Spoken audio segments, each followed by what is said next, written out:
Bears fans, this is your 60-second countdown. Have some of that. Oh, went left, then went right. Launched into the gap. A chance and taken. Down the ground again. Gone. Straight down the ground and big enough. And it has been dispatched. That'll be 4 more. Nick and taken. 4 more. Oh, yes. Up and over the top. Oh, that's been smoked. Really has been picked up magnificently. 10, 9, 8, 7, 6, 5, 4, 3, 2, 1.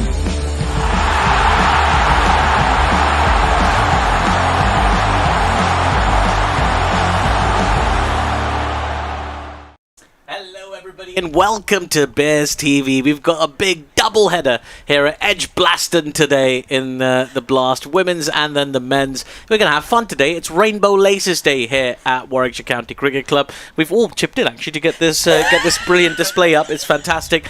Right behind us, especially Adam. That was some swift work. The next Mission Impossible film, you'll see my guy starring if he makes a lot of trips to America as it's going.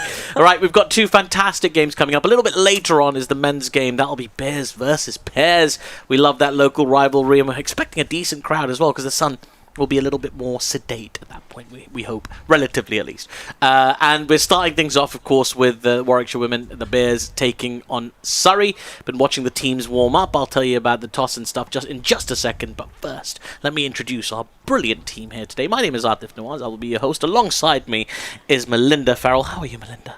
Hot and bothered. I was at Trent Bridge yesterday, and I just got a train across from Nottingham, and the air conditioning wasn't working. And no. It was completely rammed. Well, at least it's working here today. And closest to that air conditioning unit in question is, of course, the main man, Mr. Adam Bridge. Adam, how are you? I'm good. I just am going to pull her up on this one because when we were here before and it was sunny, she said we can't whinge about the heat from an Australian. And here she is whinging about the heat. Yes. I'll just got to make that point. Okay. Look at you. You're wearing like layers. Well, because I'm right under the air conditioning. Exactly. Here. He's thinking ahead. He's been in America a lot recently on this other tournament that's happening. I don't know if anybody has actually heard about it. Anyway, let me introduce our badger in the den, the award-winning member of our team, ladies and gentlemen. It's Aaron Viles. Aaron, how are you, bud? I'm very, very good, Artif. Fantastic to be back, and what a lovely introduction as well. As you said, should be a great day of cricket right here at EdgBLASTon. First and foremost, we're playing Surrey, and then after that, it's the local derby, Bears versus Pairs. The very dictionary definition of a fabulous Friday. It is indeed. It's going to be great fun, and he's got his special shirt on as well, Adam. Can we see the back of it? Is it too much? Maybe later. Yeah, maybe later. Maybe later we'll see the back of that shirt. It is available let's tease them at the club shop. Yeah, we can tease them for I think later, we can do that. You don't even have to have a subscription. Wonderful.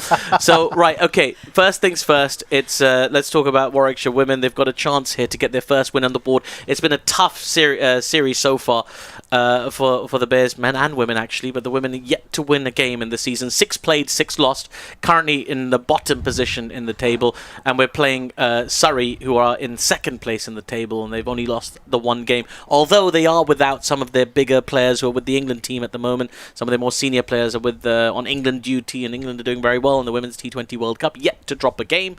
And looking good, actually, as they head into the semi-finals. The toss has already taken place, and I can tell you that the Bears have won the toss, and we will be batting first. So the Bears will be batting first very, very shortly here at EdgBLASTon, and we have some very exciting players taking place because obviously with a game like this, when there's a big international tournament happening, it creates opportunities for some new talent. Tell us about some of the talent we should expect to see here today, Aaron, because obviously there'll be a lot of it on display.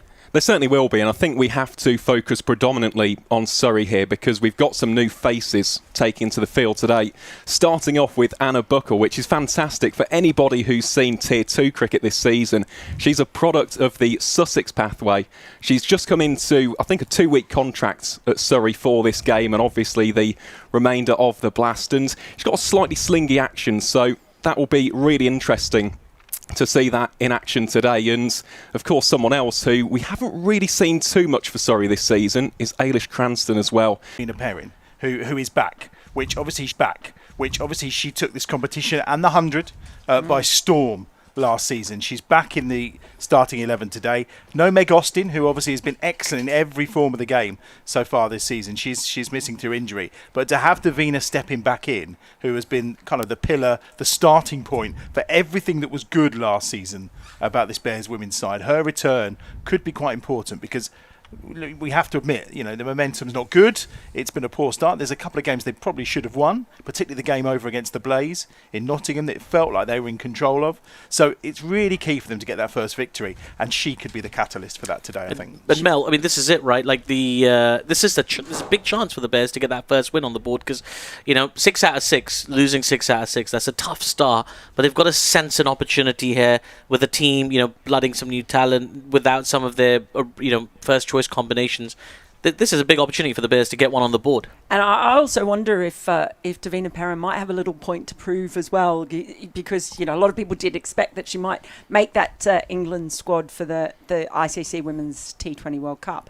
So she comes back and she's got a real chance to make her mark. But just going back to what Aaron said, that's something that's really fascinated me. We've been talking about how teams would cope without their big stars, because every team has lost them, right? Every team has lost some key players. So that next group of talent coming through, smart international signings as well, is really key. And I was wondering, last year we saw a lot more of Tier 1 players going out on loan to Tier 2 to make sure that everyone was still getting that enough game time. And now we are starting to see some of the Tier 2 players go the other way, that flow the other way. And I actually think that is a really positive thing for the game, because every time the women's game that people worry about depth of talent anywhere in the world, I often find it does come through and people are pleasantly surprised if they doubted it. Stair Callis was a perfect example of that last year, coming to the Bears from Yorkshire, wasn't he? She was superb. I think you have to take the rough with the smooth, I guess, as well. Losing Meg, I think, is really unfortunate, because she's been one of the standout cricketers I think we've seen in all forms, both on the 50 over and in the Blast as well so far throughout this campaign, and she will be a loss at the top of the order. But when you can bring Deina back in, I mean, the thing is, she goes off again on Sunday to play for England A, Deina. So it's not an ideal. There's no Karis Pavley today, who's with that group too. So we are a victim of that success, really. Those who've performed well for the Bears individually, although collectively as a team they've not won a game, there's been some really good and strong, consistent individual performances that are being rewarded with England A, with a view to moving to the England side. And unfortunately, you become a victim of that success, don't you? But of course, the system allows for more talent to come through, to really test that talent pool a little bit as well, because this is just the beginning. I mean, next year we're going to have a Women's Champions Trophy as well. They're talking about more and more and more events coming through. So we're going to be, we're going to see more and more opportunities for everybody. Right, we've been talking about Deina Perin a fair bit, and I think we should take a little look, because we've got a little package about Deina Perin. Let's have a little look at the first. In fact, let's go to pitch conditions first, because it's a beautiful day here today at EdgBLASTon, and we saw some great games of cricket here last weekend during the T20 World Cup, and lots subsequent. It's let's have a little look at the surface. Oh, it's beautiful, isn't it? Great day. We saw some people, some of the teams were warming up there a little bit earlier. I think that's the Surrey team playing a bit of football. Let's have a look at that pitch. Look at that, nice and dry. Estimating about 4-5 millimeters of grass on that, if that. We've seen a little bit more at some of the other grounds around the country, but I'll trust you if you think that's 4 or 5 millimetres. what do you think? Well, I wouldn't even dare to start. All I hope and think is it looks a better wicket than Lord's, and that's the most and that's the most important thing in cricket. That's nowadays, a low isn't bar. Nowadays. Well, yeah, but yeah, no, it certainly is. But yeah, I mean, we just looking because I've been watching a lot of the games in the Women's T20 World Cup. They've gone for really, really big boundaries, more grass on the surface than expected. 11 millimeters is what the sort of average has been of late, which is quite a lot. Yeah. This is going to be a little bit more batting friendly, as it always is here at EdgBLASTon, but even more that difference will be more pronounced. I'm expecting to see anyway today. That from what you just saw there, that looks at least, and even to the naked eye, it looks like an absolute belter of a batting track. Yeah, and there's some cranes as well out there. There's a little breeze, by the way. You can see the flag just going. It's very, very good.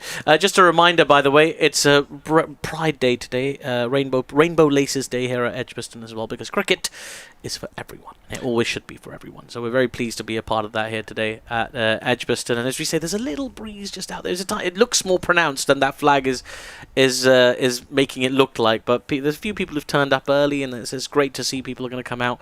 I can see a few autograph hunters over there trying to get a hold of some of the players. And that's a bit old-fashioned, isn't it? No, it's a classic. I think they've got scorecards as well, which is fantastic. It's a classic, mate. I quite like that. Anybody can get a selfie. Do. Yeah, you get a signature, mate. That's something these AI bots can't do. They can't fake a signature yet. Or can they probably can. I suppose. Don't ask that very often. Not once now. I did actually bump into Deina downstairs early because I was quite surprised to see her. And I said, "You're fit," and she's like, "Yeah," and she's absolutely raring to go. I think we just saw that VT of her fielding practice and getting the warm-ups in. She cannot wait to get back out there with bat in hand. It feels like it's been a while. And she was so good, Aaron, wasn't she, last? What was her averaging last year? Incredible. Well, 385 runs, the Bears' leading run scorer in the competition, and she was named as the PCA's Young Women's Player of the Year. She is an award winner herself, so it is great to have Deina Perin back. Common, then? Well, not quite. I think that one's a little bit more recognised than my one, but no, it's fantastic to have Deina back. Yeah, it certainly is. She was having a knockout on the practice pitches in the Colts ground a little bit earlier on as well. Excited to be back. No sponsor on her bat, oddly enough, at the moment. So I feel like that could change very rapidly this season. It's like an opportunity. It does. It certainly does. And it's great to see people come out and enjoy this. It's a little bit cooler than it has been. It's still hot, obviously, but it's a little bit cooler than it has been the last couple of days. I'm going to say I think the heat wave is starting to ease off a little bit. And I'll say that carefully because I'm sitting next to an Australian person. Well, today it was 36 when I was driving in, so I thought that was a little bit warmer than yesterday. Turn your aircon on. Well, I didn't have my aircon on, but Well, I tell you what, it should be very, very exciting. Great to have the T20 Blast back up and running, and an opportunity for the Bears to turn around what's been, let's be honest, it's been a very disappointing season. I mean, there's 9 teams in this competition. They're sitting right at the bottom of the pack. They're a much better team than that, and we know that. And it's historically a county that's won a lot of stuff. It's been at the forefront of, including things that Bears having fun at least. Oh my God, it can't be fun in that today in the heat, can it? What do you mean in that? I was going the Bears real. Well, I mean in the fur, underneath the fur. Yes, having all that fur. Well, I think Bears are used to it. It's fine. Bears are used to the heat. Yeah, probably. Yeah. Okay, fair enough. Yeah. So it's as we say, it's Pride Day here as well today. So we've got our own decorations going on. We're going to have lots of chit chat for you throughout the day. We'll be building up a double header here at EdgBLASTon. If you haven't already, a reminder, you can subscribe to the Bears TV YouTube channel and stay with us, drop us likes and comments, and just comment along with today's game as well, how you're enjoying the action, what you're enjoying. And if we get to we've got to get to 500 comments, and then if that happens, then we will get to see Adam Bridges' shirt. Indeed. Yeah. Can we just talk quickly about the two of the overseas players? We certainly can. Fairly interesting battle today. Laura Harris from Surrey, of course, who was here last year, had wonderful moments, but there were times when we were desperate for her to clobber the ball all over the place, and she didn't quite manage it. And then Georgia Redmayne. So you've got two, top quality strikers of a cricket ball, and they could be pivotal today. And I turn to you in this moment of calling on the power of the Australian to give us her wisdom about Georgia and Laura. Well, they're very different. They are both both real run scorers, but I think you nailed it there. Laura Harris can be one of the most destructive batters in the women's game, very much like her sister Grace. But it's sometimes the inconsistency that follows her, whereas Georgia Redmayne is very much lead from the front, build a big innings, try and take a game away, but take it deep as well. So they are quite different players. They obviously know each other very well. But yeah, that could be a very interesting battle. And as I said, the importance of making good overseas signings this year to get those Australian players who have a lot of experience in the WBBL but aren't in that Australian side, I think has been a real feature. And you sort of look around the other teams as well, and you see your Meg Lannings and your Jess Jonasons and a whole bunch of them, Amanda J. Wellington. How these players perform while a lot of the England stars are out, and then other internationals as well, I think is really key. It certainly is, and it bears repeating that this is a bit of a shop window, really, for some of these younger players. The first time they're, going to be on this stage, but also just for more opportunities beyond sort of the Blast and beyond international cricket, because it's really the era of franchise T20 cricket. And we've heard that the Bangladesh are going to be launching the women's BPL this year. There's obviously the women's CPL coming up. You've got the women's league in India, which I know it's concluded for the year, but that's on the radar and the horizon. WBBL, Women's Super Smash. There's so many competitions. Eventually, I'm sure we'll get one in Pakistan as well. A women's league. It was touted in 2022, and then it never really came to fruition. But surely it can't be too far down the line. So there's so many opportunities now for these players, particularly those who are right on the fringe of professionalism, to pick up a substantial life-changing contract that will allow them to fully invest in their cricket, Adam. Yeah, well, certainly, and I think the opportunities are endless. I mean, I look at someone like Katie George, who's playing for the first time this season in the Blast, but has done well in the 50 overs. The Badger's smiling away over there. She has done well in the 50 overs. He's so proud of you for knowing that. He's agreeing with me, so that's good. That's what we like to see. And the other thing I just want to talk about very quickly is the position of the wicket today. It is fairly central, probably slightly shorter if you're batting from the Birmingham end on the leg side. A very big boundary to the offside, it feels like to me. And it's going to be interesting to see, because you could be running 2s and 3s here today, which in this heat I'm not sure you really want to. But we've seen the conditioning of these players has been really, really astounding. Again, just going back to that Women's T20 World Cup, I mean, yesterday, Stair Callis, formerly of this parish, I saw her running a lot of 2s with Phoebe Molkenberg for Holland against South Africa.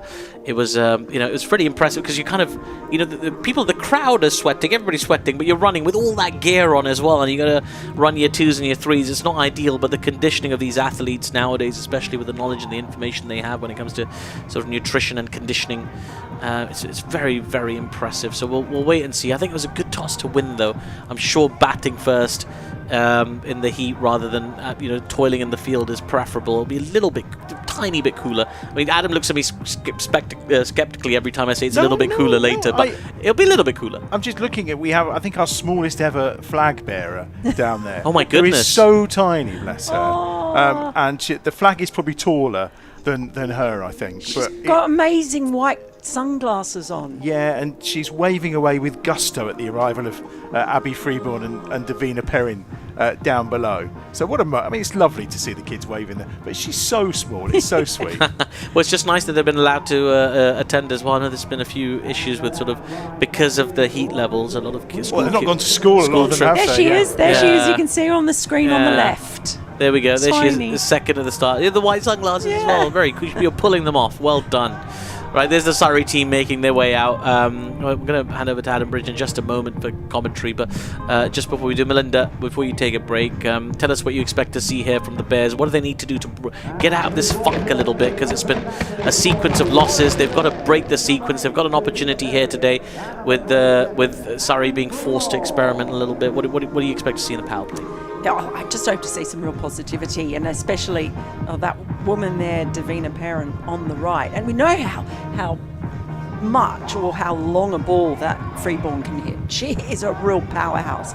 So I think this opening partnership might be really important. If they can get a really good start to the power play, make the most of the field being up, the ball being hard, that might really set the tone for a match. So for the Bears, sake, I hope that they can get off to a really good opening partnership. Might go a long way to turning a season around. Excellent. Well, let's see if they can do just that.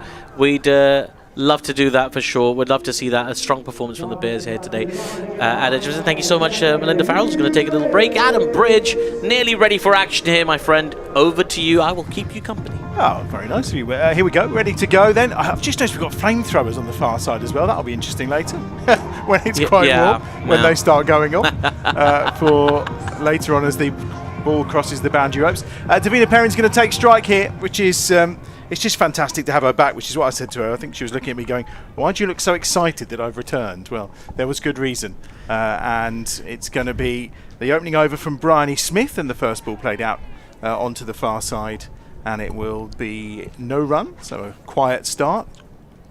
Quiet start for the Bears off that first ball.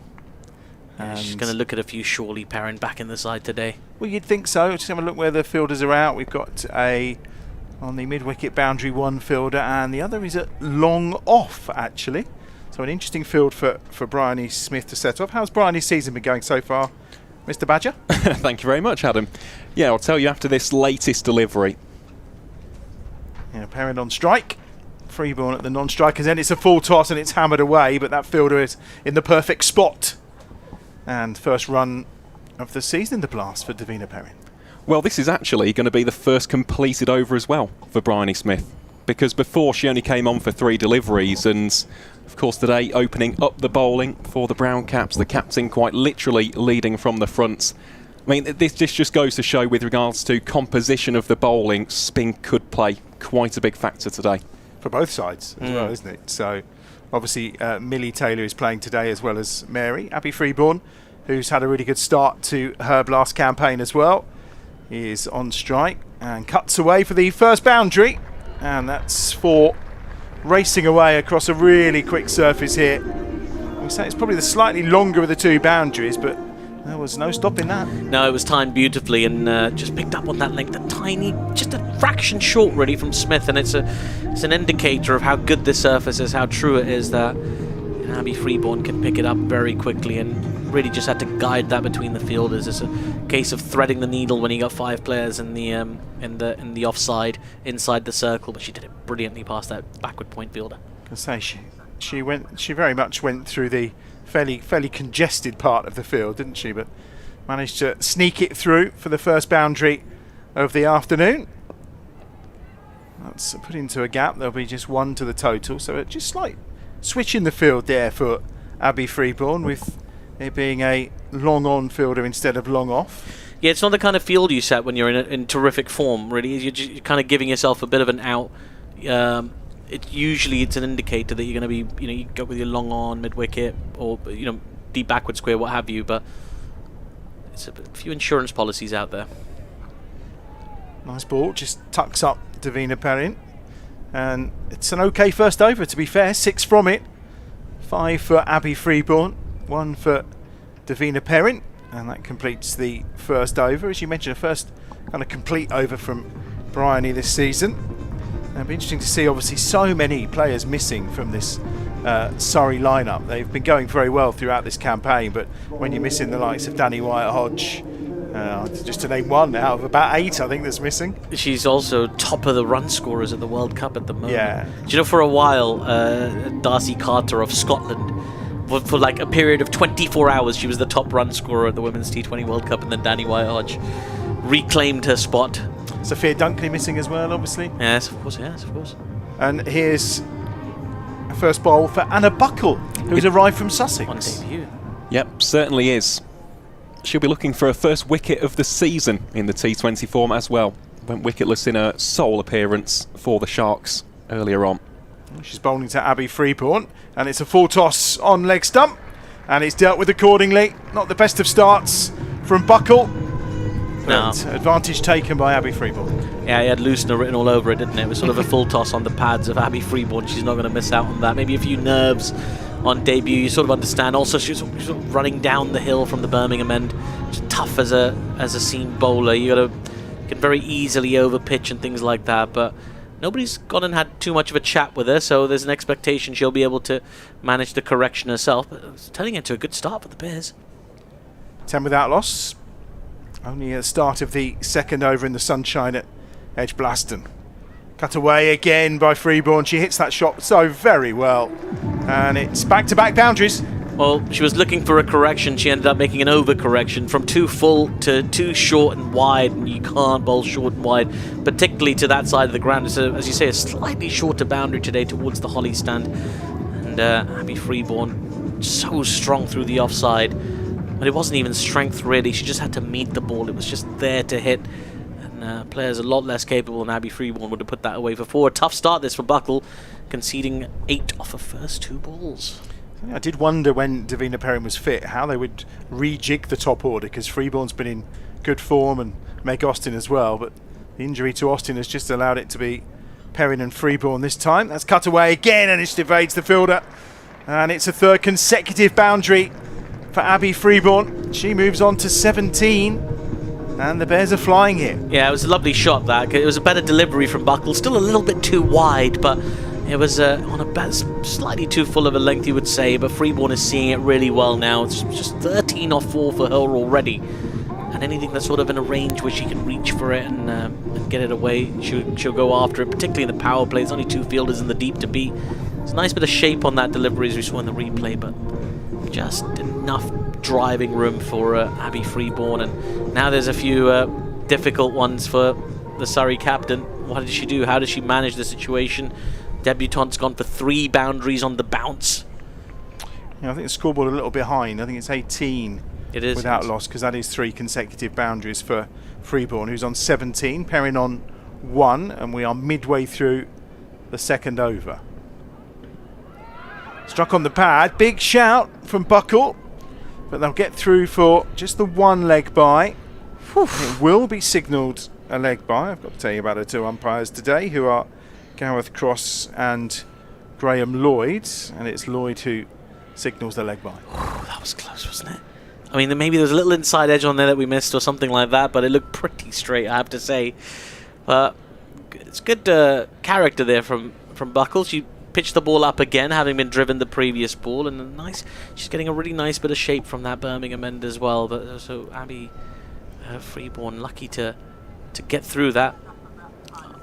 Umpire suggesting that it was going down leg, perhaps, or just took a little bit of an edge. And there's no reviews in this game, I'm afraid. Looks like she's bowling into a slight breeze at the moment. That's straight again, and again good running. 1 more to the total. I'm guessing it'll take Deina Perin, having been out for the amount of time that she has, just a little bit of time to kind of find her feet and just get comfortable. Yeah, it's going to be different. It's a different kind of challenge than it would have been in previous seasons, because now she's the real McCoy. She's the proven entity, and it's not a case of, we'd hope to see her well. We sort of expect to see her well, do well, and so it's that now. It's a rare dot ball, and it concludes the over from Buckle. 14 from it, and that's 2 overs down for the Bears, and they're 20 without loss.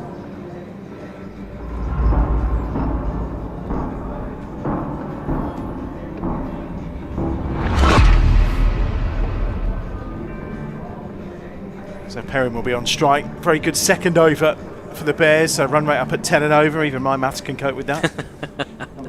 It's that last over just took the pressure off a little bit. And again, it was very important for Deina Perin to have a little bit of room here to play herself in, to feel a bit more comfortable.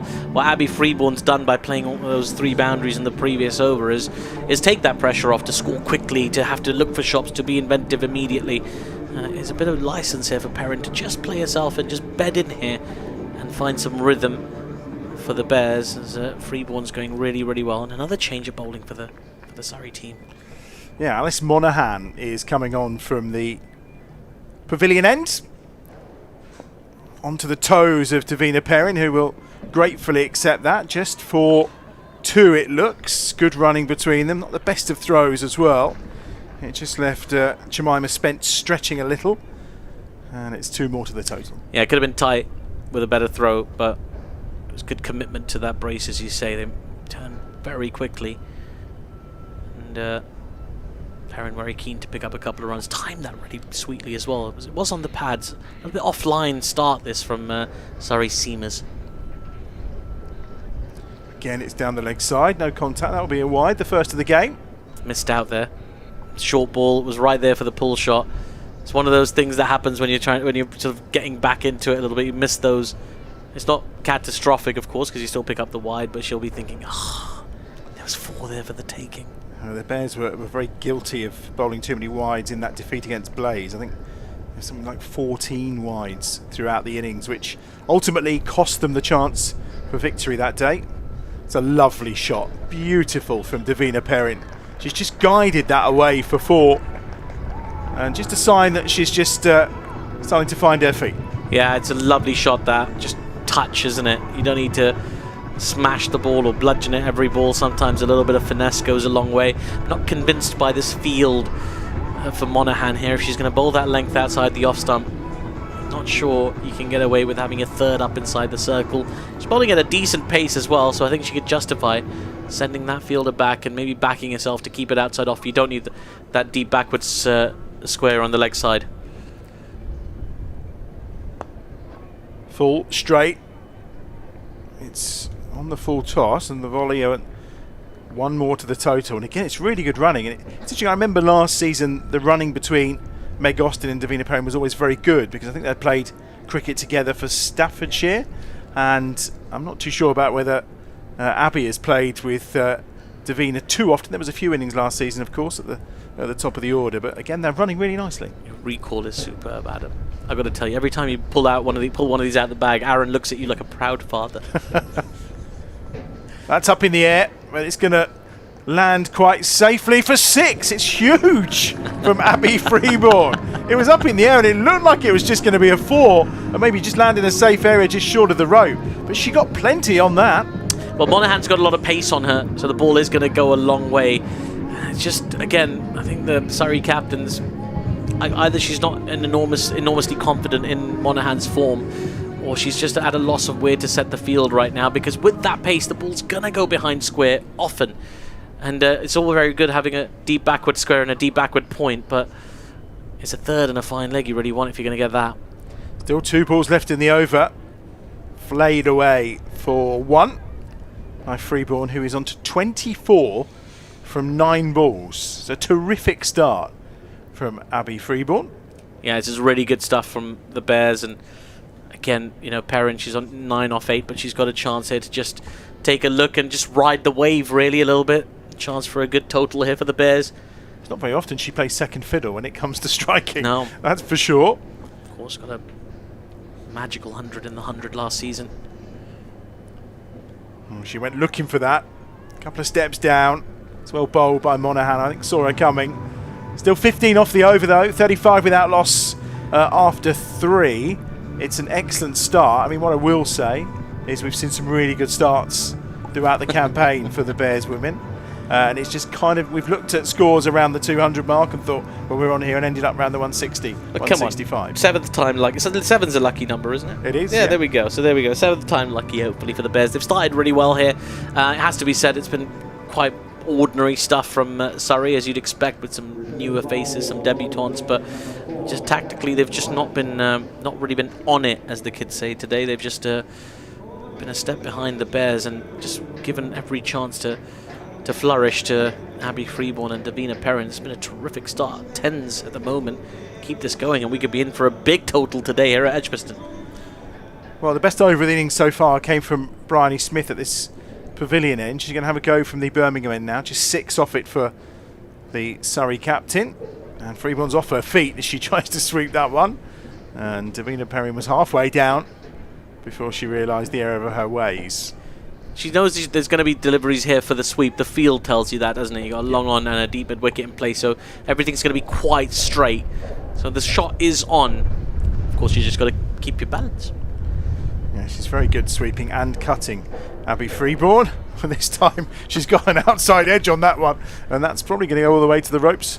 For 4, it does. Just beats the fielder. Quite fortuitous, but we'll take them all. You will. Terrifically quick outfield as well. Shout out to Gary Barwell and the team, because all that sunshine's been drying out outfields all over the country. I've seen very, very slow outfields everywhere, but here at EdgBLASTon, nothing of it. That ball ran away for 4. Just a little... Those sort of finer edges as well, they tend to go a little bit quicker. Things going briny for Abby Freeborn at the moment, going very well. It's 1 more to the total. Freeborn on to 29 from 12. This is very, very tidy stuff. This from Freeborn now. If she plays her cards right, there's a good little innings here for the taking. It's already been a good start, but she could build this into something really special. There's not been an enormous amount of pressure. I mean, Smith's been the best of the bunch so far. There is an enormous amount in the locker for Surrey today. Perin again using her feet. Just be a single.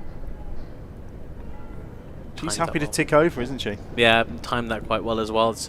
She can do that. She can afford to do that because Abby Freeborn's going so well at the other end. And also, I think they're showing a little bit more respect for Smith, who's been a bit tidier, a bit more controlled and disciplined than her teammates thus far. There's that cut shot from Freeborn again. Played brilliantly. It's lovely technique. And it's 4 more. Just thread the needle, wasn't it? Just thread the needle. It's a packed offside field. And everything tells you that the ball's going to be quite straight. It wasn't a million miles wide outside off either. It was sort of on a 5th stump line. She's manufactured a little bit of room and just look for that touch. Not trying to hit the cover off the ball. Just trying to find the gap, find that touch. She did so brilliantly. Playing an absolute treat here. Brilliant knock so far from Freeborn. 6 4s and 1 6 to date. And there's another sweep. And it's a good sweep. And it's beyond the ropes for 4 more. And the Bears at the end of the 4th over move on to 49. And Freeborn's on to 37 of them. And she's given the Surrey captain a real headache here, because everything they've thrown at her, she's managed to put away for 4 or 6 in some cases. This is a big challenge now, because Surrey, as we say, are without a lot of their first choice players, having to experiment a little bit, are being put under some serious pressure by the Bears openers. Deina Perin, a run a ball 10, but Freeborn's just been hitting 4s all round the ground.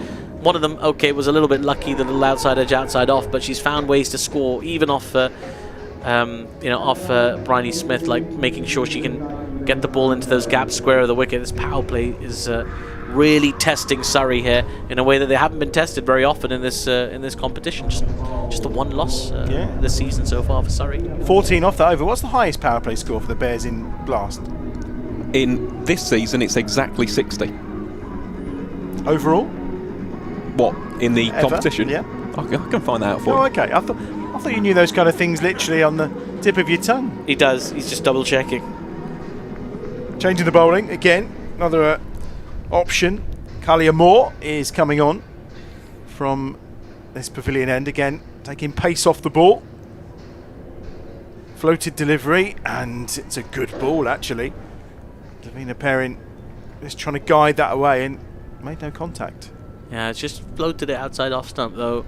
All Deina Perin's got to do because of the field is find the gap in the covers. There are runs there for the taking. This time she uses her feet, comes down, and it's through the hands.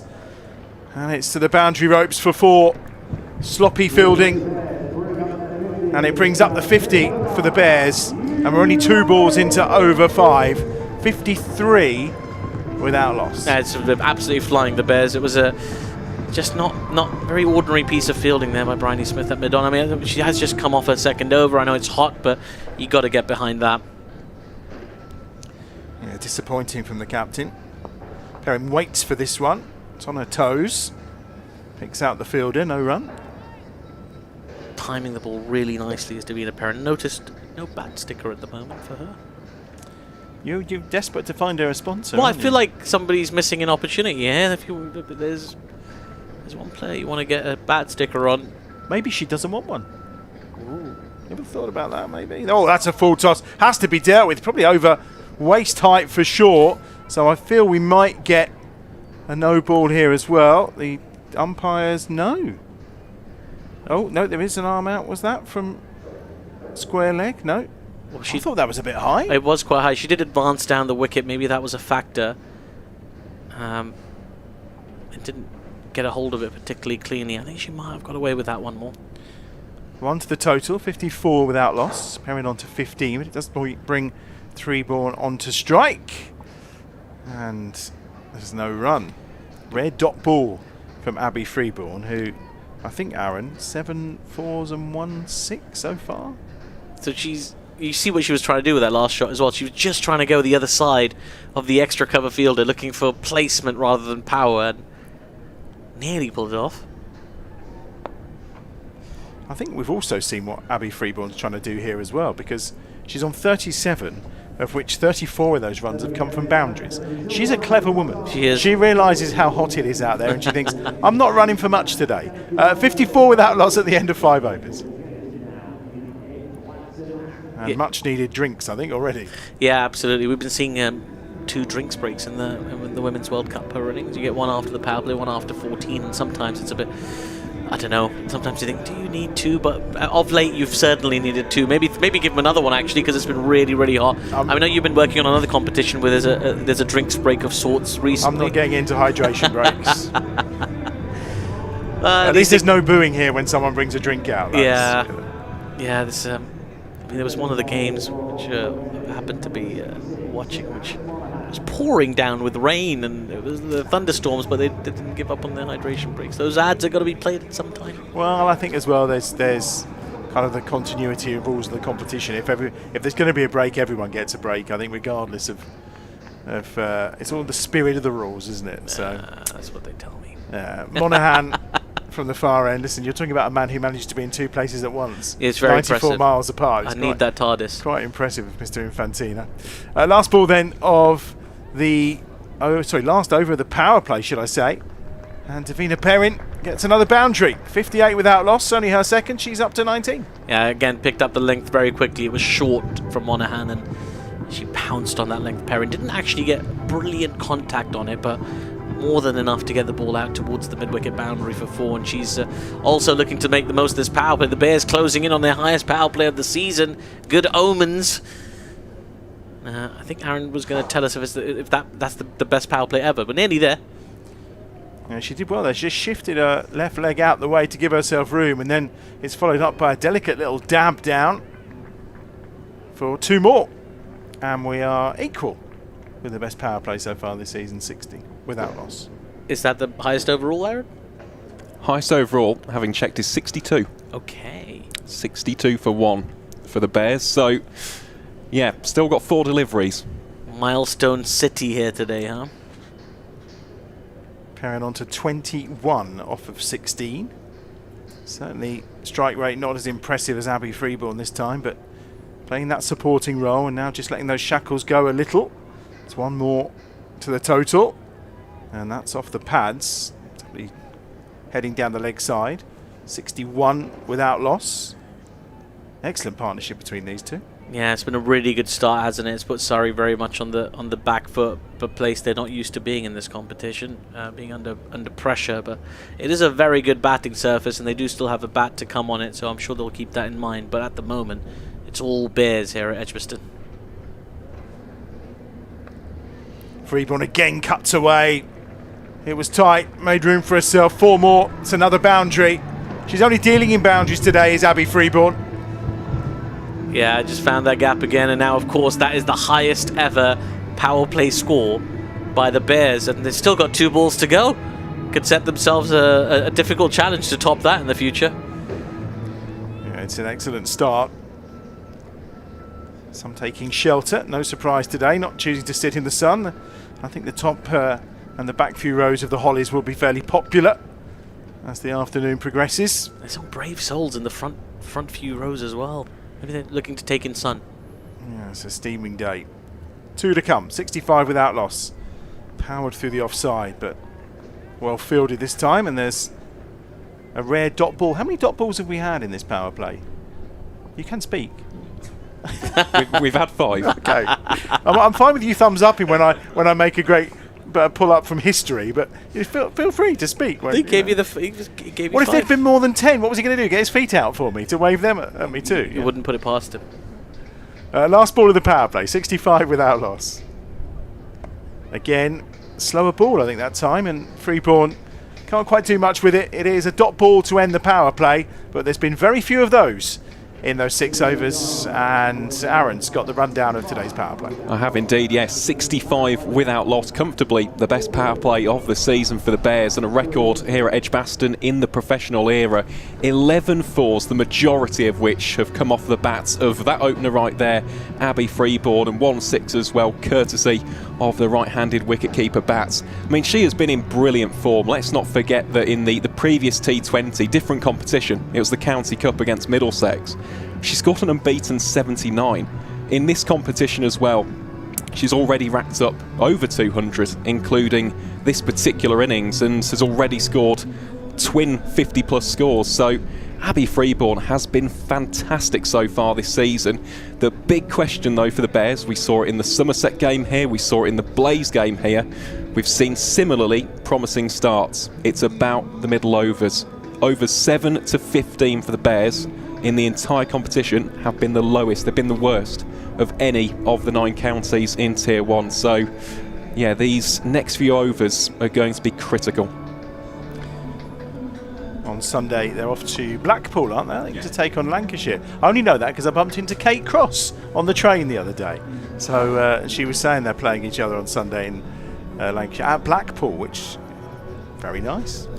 Yeah, it's going to be a nice day. Oh, yeah. Go Donkey ride? Do they still have the Big Dipper? What's it called? It's named after a soft drinks brand, isn't it? Yeah, it is. Yeah. It's still there. Well, that's good to know. Is it not called the Big Dipper? No, it's called the Big One, I think.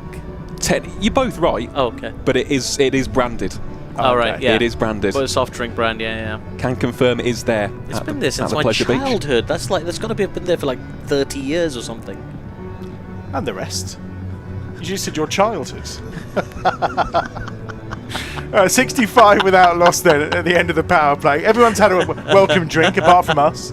And it looks like I think umpire crossed there. I thought he was questioning why they were having a drinks break, but he actually wanted the ball. Yes. So he got the ball back to make him happy. Yeah. And we're going to see a change in the bowling again. First look at Danny Gregory today. So what's Danny Gregory's numbers like this campaign?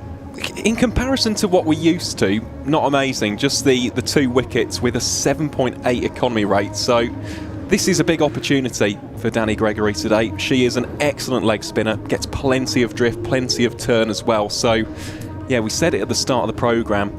I do think spin is going to play an integral role today, and especially providing a little bit of control, a little bit of the squeeze. Danny Gregory can certainly provide that. There aren't many leggies that can provide that control and squeeze. It'll be interesting to see how she... I mean, I'm looking at the breeze. The flag seems to be fluttering in various directions. I think she's bowling with it a little bit here, so she may get a little bit of drift as well. They've got 1 really quickly, but they won't turn that into 2. Maybe just a bit of drift in to the right-hander and then spinning away would be quite interesting and quite challenging. 66 they're on to. Freeborn on 41. Odds she brings up her 50 in this over? Yeah, I think so. You'd think so, wouldn't you? But you might take a look, actually, because the field spread a little bit. There's 2 fielders in the deep in the leg side in front of the Holly stand, and just 1 cover sweeper out in front of the building side at the moment as well. It's coming along nicely, that. Plays with the spin. There's no run. It is. You just hear the odd bit of banging and the odd crane moving around. Oh, yeah. Adds to the ambience. Yeah, absolutely. But they are making very swift progress. Looking forward to seeing that completed. I was at Old Trafford yesterday. They've got 2 of them. 2 of their stands. Short, cut away. And not fielded cleanly, but he's going across some old wickets. They'll actually get 2 here, because that's spun into a really convenient position. In fact, they're going to come back for a 3rd. Abby Freeborn knew she was running to the danger end. And if the throw had been better, that might have been tight. Yeah. But she gets the 3. Yeah, it could have been really close, actually. I don't think there was any right to have a 3rd run. There was pretty poor work from Surrey all round in the field first, with the ricochet out deep, and then the throw wasn't outstanding, and nor was its collection at the bowler's end from Gregory. 69 without loss. Perin on strike, rocks back and pulls it into the leg side. There is a misfield again, but they will just get the 1, and they'll settle for 1, and then it's just gone through the gloves of Jemima Spence. Scores on 70. It was a big throw coming in I think from Buckle. May have been Buckle on the boundary. Yeah, down at deep mid-wicket. Not a bad over this from Gregory, just 5 off it so far. Freeborn's on strike, finds a gap, but just for 1. Actually a really nice delivery, that last one, just being brave, giving it lots of flight. A little bit too far outside off for my liking personally, but I quite like her action, the control, and the way she gets the ball through the air as well. Slightly unusual action. Quite a strong breeze blowing out there at the moment. Last ball of Danny Gregory's first over. Onto the pads of Perin. This is a quick one, and they've got through for it. It was very swiftly run. It's just going to be another leg bye to the total. Completes the over. Really good over actually for Surrey. Just 7 from it in total. 72 without loss after 7 overs. Perin's on 21 and Freeborn on 45.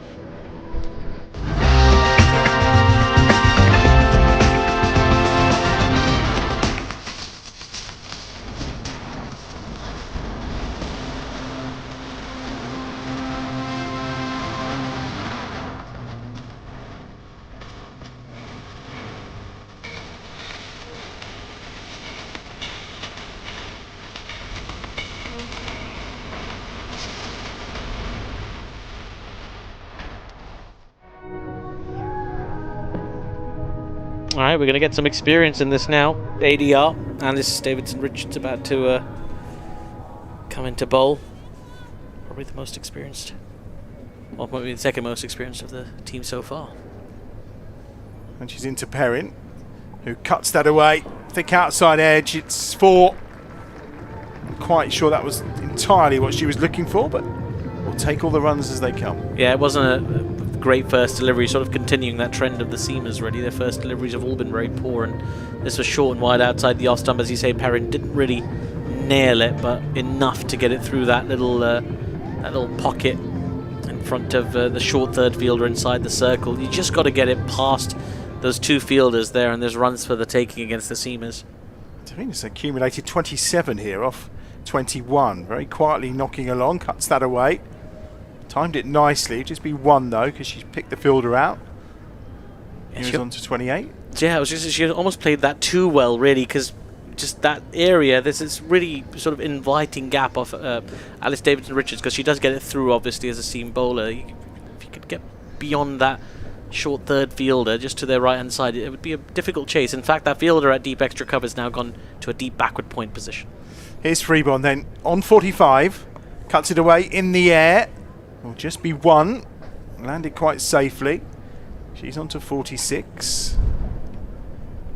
It's quite standard in T20 cricket to give your seam bowlers a little bit of protection, but if ADR can keep it outside the off stump, you don't need those 2 out there in the deep and the onside. In fact, there's 3 in the deep and the onside: deep backward square leg, deep mid wicket, and long on. Crowd of above 10,000 expected later. Really? For the derby. Oof. Pairs against the pairs, Friday night in the sunshine.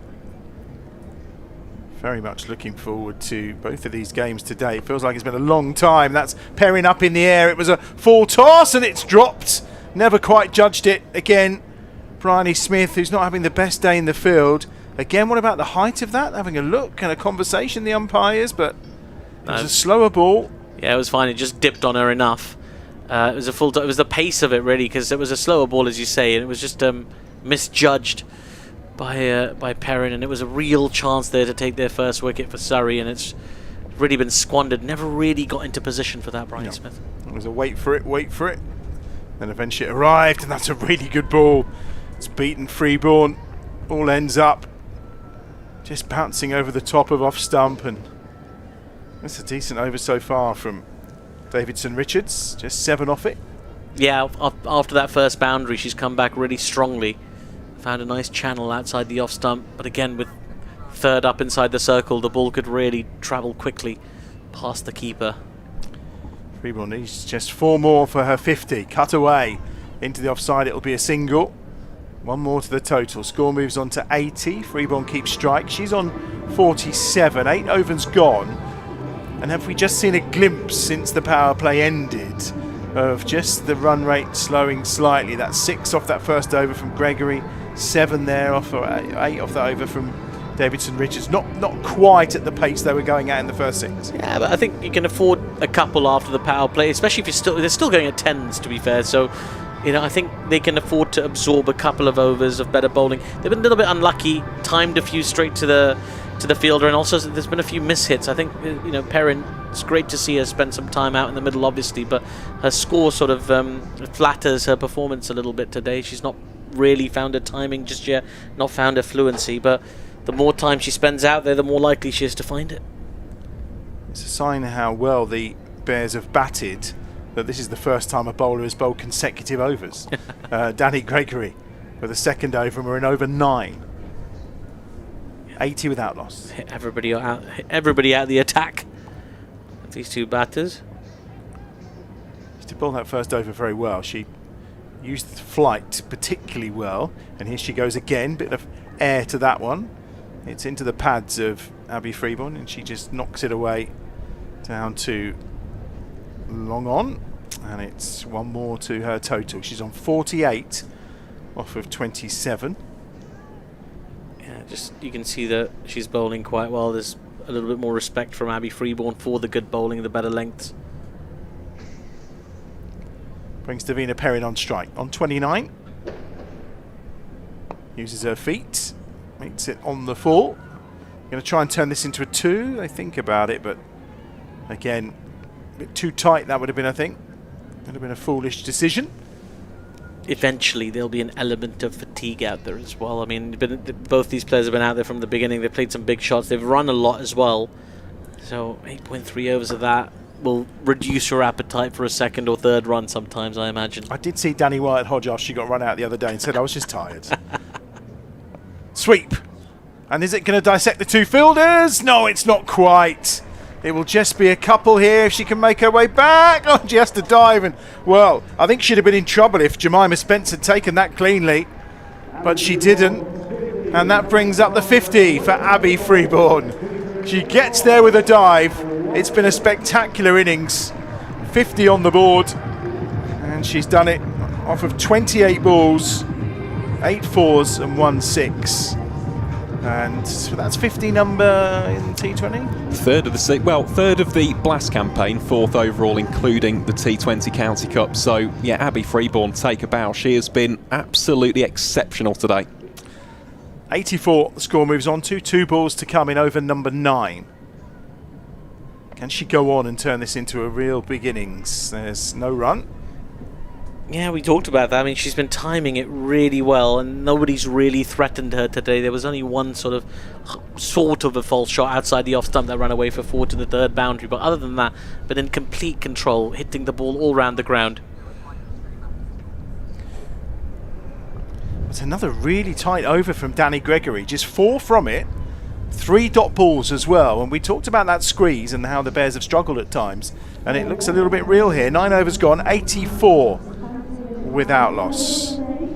And we can see Deina Perin and Abby Freeborn together. Don't forget as well, liking the stream. We need you to like the stream, don't we? Yes, absolutely. Get those likes flying those in. Thumbs up. It helps us in the algorithm. This is some great cricket, so people should be watching this and enjoying this as well. It's great that you can just access it on the YouTube and watch it. So if you're enjoying it, give it a like and drop us some comments, and don't forget to subscribe to the channel as well, so you always get a little notification whenever we're live with the game. Double header here today at EdgBLASTon, so you'll get this game and you'll get a separate stream later on for the men's game. It's Bears versus Pairs. How exciting.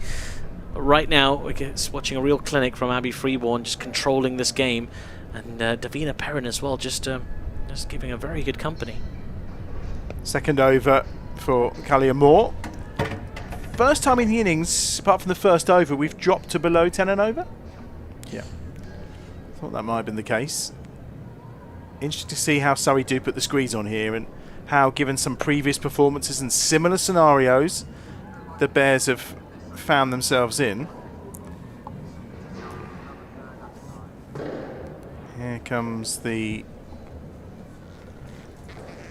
3rd ball of this 10th over. Off the legs this time by Perin. That was all fast hands. She was cramped, but managed to just manoeuvre those wrists to play the ball into the leg side. 85 without loss.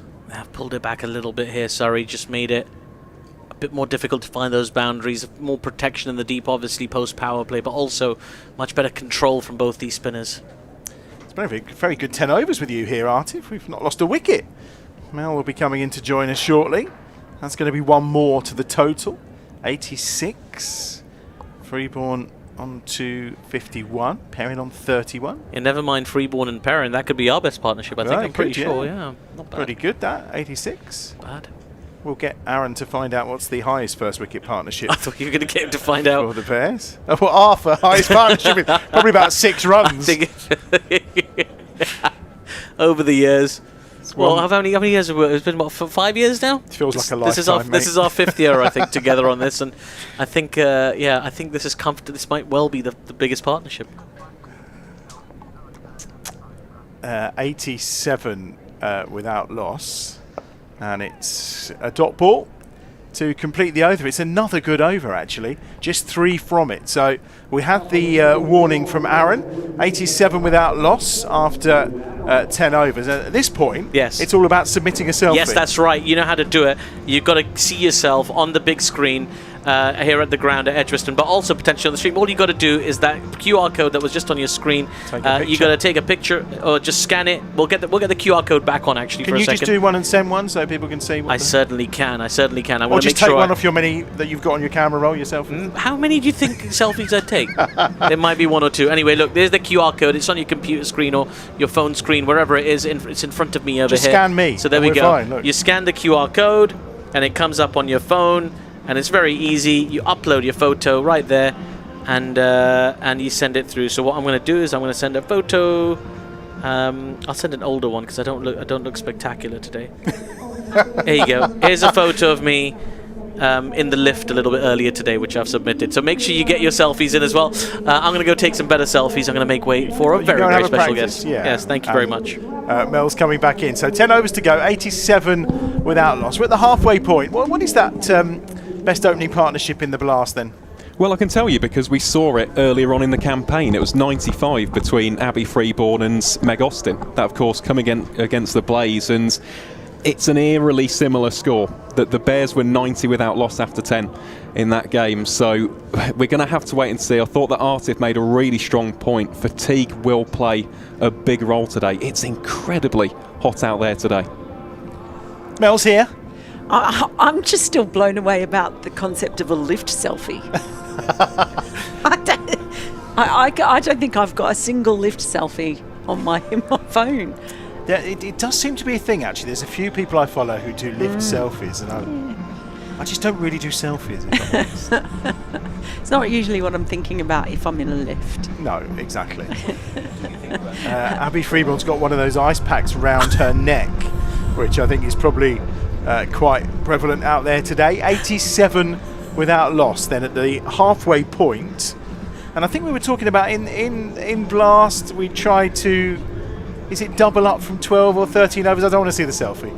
You're all coiling away. I don't need to see. Oh, that's okay. It's in the lift. Just for a moment, I was concerned about the content that was being displayed around our commentary box here. But if we're looking to is it double up around 12, 13? I know you were talking about this last time we were here. That's the conventional wisdom, isn't it? And well, in 50 overs, it's after 30, isn't it? Yeah. So. Well, I don't mind that there's been this little period of consolidation. And I know you two have sort of been scarred a bit, haven't you? Well, we've seen it a few times this season. Yeah, and I can see that. And they do have to finish strongly. But, I mean, I did say beforehand that this opening partnership could be really, really important. And they've pretty much done what I thought. I don't mind that Deina Perin has been turning the strike over because Abby Freeborn is on such a hot streak. And I really like the way that Freeborn, it wasn't just about power and hitting over the top, it was the placement of some of her shots was outstanding. Anna Buckle's back. Perin on the drive, beats the infield, but it'll just be 1. Also, some sloppy fielding, it has to be said, by Surrey as well. And we might see that become a big factor in this heat as well. You're being very generous. By Bryony Smith, I think, is the okay. basis for most of the sloppy fielding today. The captain letting her side down, but yeah, I guess you take responsibility for that, don't you? You do, and how important might that be? Well, Freeborn's on 51 here. 88 the total. Just the placement, that's what I was saying, with some of the strokes she's played, some of the sweeps and the cuts, I think have been really impressive. And the fact, I'm going to set Aaron a task. You can probably tell me straight away, how many dot balls were there in the power play? Here's Buckle from this pavilion end. Early movement from Freeborn, scoops up in the air. She's not got enough of it, and she's on her way. Freeborn departs for 51 off of 33 balls, and the Bears lose that first wicket with the score on 88, and the catch taken by Danny Gregory. The wicket for Buckle, who is on debut for Surrey, of course, and it's her first blast wicket of the campaign. 88 for 1. Buckle up, I say. Strap in. What happens now? It's not a bad option. I don't think that the shot, it was just the execution in the end, but you had certainly the space out there if you're able to clear those fielders, but yeah, just that the execution wasn't there, didn't get enough on it at all. But my goodness, it's been quite the innings from Freeborn. She's given her side a wonderful start. Drinks breaks. How often do we see a wicket fall just after a drinks break? It's that little break in concentration as much as it is for hydration. Redmayne is the new batter. 88 for 1. High score from Redmayne so far in the blast? Well, I was going to talk about this because she's got 103 runs in her opening 6 appearances. We're yet to see Georgia Redmayne actually reach a 50 for Warwickshire so far. It's about 30 her highest. Yeah, it's in the 30s, which we've spoken about Georgia a lot in the past. I mean, she's the 9th all-time leading run scorer in the Women's Big Bash. She is a wonderful cricketer. It's just a case of converting those good starts now and almost being the foundation for this remaining 9.4 overs. Facing her first ball from Buckle. It's a slow one down the leg side. It'll be a wide. It's one more to the total. Why do you think that is that Georgia struggled a little bit this summer so far? Yeah, I don't know. It's quite puzzling, really. Just maybe partly conditions based, adapting to the differences over here. It's unusual to see her not being able to convert those starts, and certainly today I'd really love to see her do it. She's off the mark. Maybe in these conditions today she'll feel more at home. Exactly. It is. It's a bit more Australian like these hot days at the moment. Deina Perin with the top out, whereas Georgia's very much tucked in. Different ways of approaching. Just like you feel comfortable with, isn't well, yeah, just like the England team. My first night in Nottingham, my hotel did not have air conditioning, and I ended up sleeping under a cold, wet towel. Okay. Lovely shot. It's going to go all the way, is it? No, it's going to be stopped on the ropes. Perin will try and get back for 2, which she does. Runs brilliantly. Good bit of fielding as well this time. So it'll be interesting to me to see how Deina Perin plays from here. So she was very much the support role for Freeborn, but now new batter in, but it's Perin who's set. She's faced 30 deliveries. She's going at 35. It's not a bad run at all for someone who's been playing a support role. Can she step it up? The last thing they want to do is to lose the other in batter at this point. That's into the air, but it's safely chipped into the leg side. It'll just be 1 this time. Score moves on to 93. Perin on to 36. Did you go into the bathtub with the bath towel, or did you go for the bed? It was 34 degrees in my room, and they had they'd put a pedestal fan in there, and it was a single room. It was only small. All the pedestal fan was doing was rearranging the hot air. So I was so hot, and I thought I'm not going to be able to sleep. So I just got a towel and I put it in the sink, ran cold water over it, and then slept under that. And did it do the job? Did you sleep like a baby? I wouldn't, a hot baby, maybe. But, do you know, I've done it before. I did it in Adelaide during the Ashes this year when similar things. That's the problem with us freelancers. We often save by staying in modest hotels. I've had to do it a few times in my time, and it does cool your body temperature down. There you go. It's like a public service announcement for everyone out there listening. If you are struggling at night, that is something that I have found works. You just cool your body temperature down by wetting a towel in cold water under the shower in the sink, and then pop under that, and it's blissful relief. I suspect Abby Freeborn is cooling her body temperature down after that 50. She was certainly taking in the ice towels around the neck during the drinks breaks. Deina Perin still out there and going strong, 36 of 31. And we're going to have a change in the bowling again, and we're going to see Alice Monaghan back into the attack. I mean, it is saying on my app that it's only 31 degrees, so that's not completely extreme. Nice shot from Deina Perin. I'll just get the one though this time. She moves on to 37. Just to check, so since the power play, where the score was 65? Yep, 65 without loss. So we were into over number 6 since then, and we've only had 29 runs. Yep, for the loss of a big wicket as well. That of the in-form Abby Freeborn. When something is a pattern, it happens often enough for it to become a pattern. You do have to start to ask questions about why. It's quite normal to see teams go hard in the power play with the field up and the ball is hard, and sometimes things then do slow down a little bit. I'll hand back in again. I'll just get one quick single. It's the boundaries that have dried up, isn't it? That's the problem. It's been a fair while since a boundary. It has, yeah. I think that's a really, really good point. I mean, in the power play we saw 8 fours and 1 6. Since then we've seen 1 solitary 4. So it's been a great job, don't get me wrong, by Surrey, especially from the spin bowlers. We said that they'd play a big role today, but the Bears just need a pressure release. Perin tries to offer that, flailing that into the leg side. It's going to be one bounce. She didn't get all of it, because if she had, that would have been in the building side. Yeah, it's also the long boundary, isn't it? On that side where the building site is. Every time I come back, they're making pretty quick progress on that, I must say. It's I think it looks, well, twice the size of a construction as when I was here last time. Going up very quickly.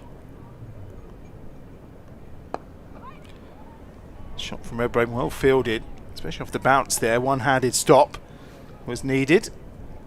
For Redmayne, now the left-hander, the leg side is the shorter side for the pull shot, but you just see Monaghan bowling very well to her field at the moment. It's a good over this. I mean, what, 3 singles from it so far? They really have put the brakes on the Bears, and I'm guessing, as you talk about being a pattern, there have been moments where they have continued with their pedal to the metal, you could say, as they'll get one more. And they've ended up in a scenario of being 120, 130 for 6-7. So they clearly don't want that to happen again. And they don't want to lose another in batter, which has been the main cause every single time. But it does feel that the start was so good that it feels like we've stalled a little bit, and it feels a little bit of a wasted opportunity maybe. We obviously won't know that till the end of the game, but Perin certainly playing her way back into form. That's a lovely shot. That's more like it. Just waited for it and has hammered that through the covers for 4. Yeah, a little bit of a risk because it was in the air. You've got fielders stacked around on that offside, but she did hit it very hard as well as get the timing right. Brings up the 100 as well at the end of the 12th over. 101 for 1. And it was a slower ball, and she just waited for it, didn't she? Yeah, she did. and just got it to the right of the fielder on the covers, so safe in the end. But, 72 balls, so 72 balls for the 100. Yes, that's still decent, you know. You're still looking at 12 overs. If you're looking at the doubling, you're still looking at, you know, it should be 200. You know. What was the first 50 though? That's the thing. That came in the 5th over. So since then, the rate has slowed significantly. However, the Bears can also look at this from another way, and that's the fact that spin will be key for them, and the Bears got plenty of spin options up their sleeve. 101 for 1. 8 overs to go. And it's Danny Gregory back. 2 overs for 10 so far. She bowled excellently in her first 2 overs.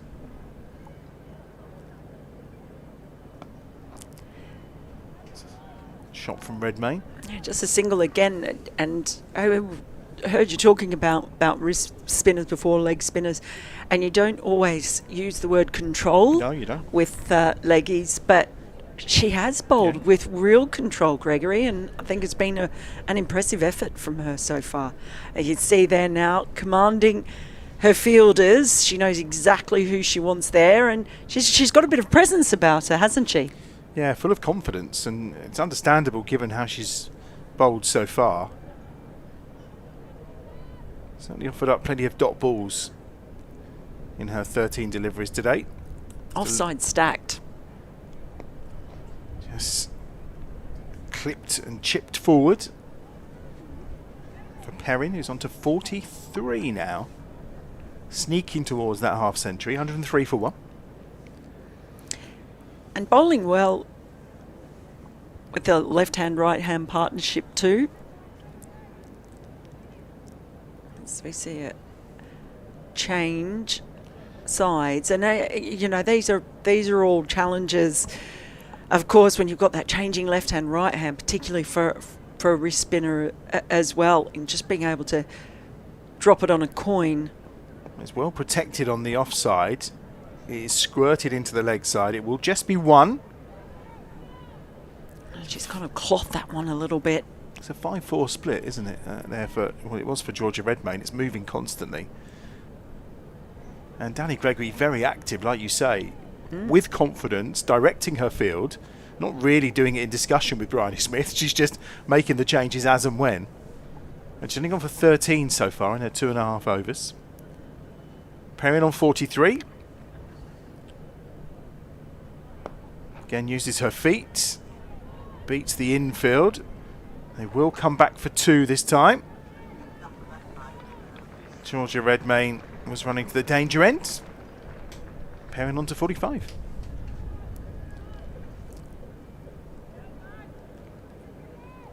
So there is plenty of space on the leg side at the moment for the single or the 2. The offside is up. She's gone leg side. Oh, it's dropped again.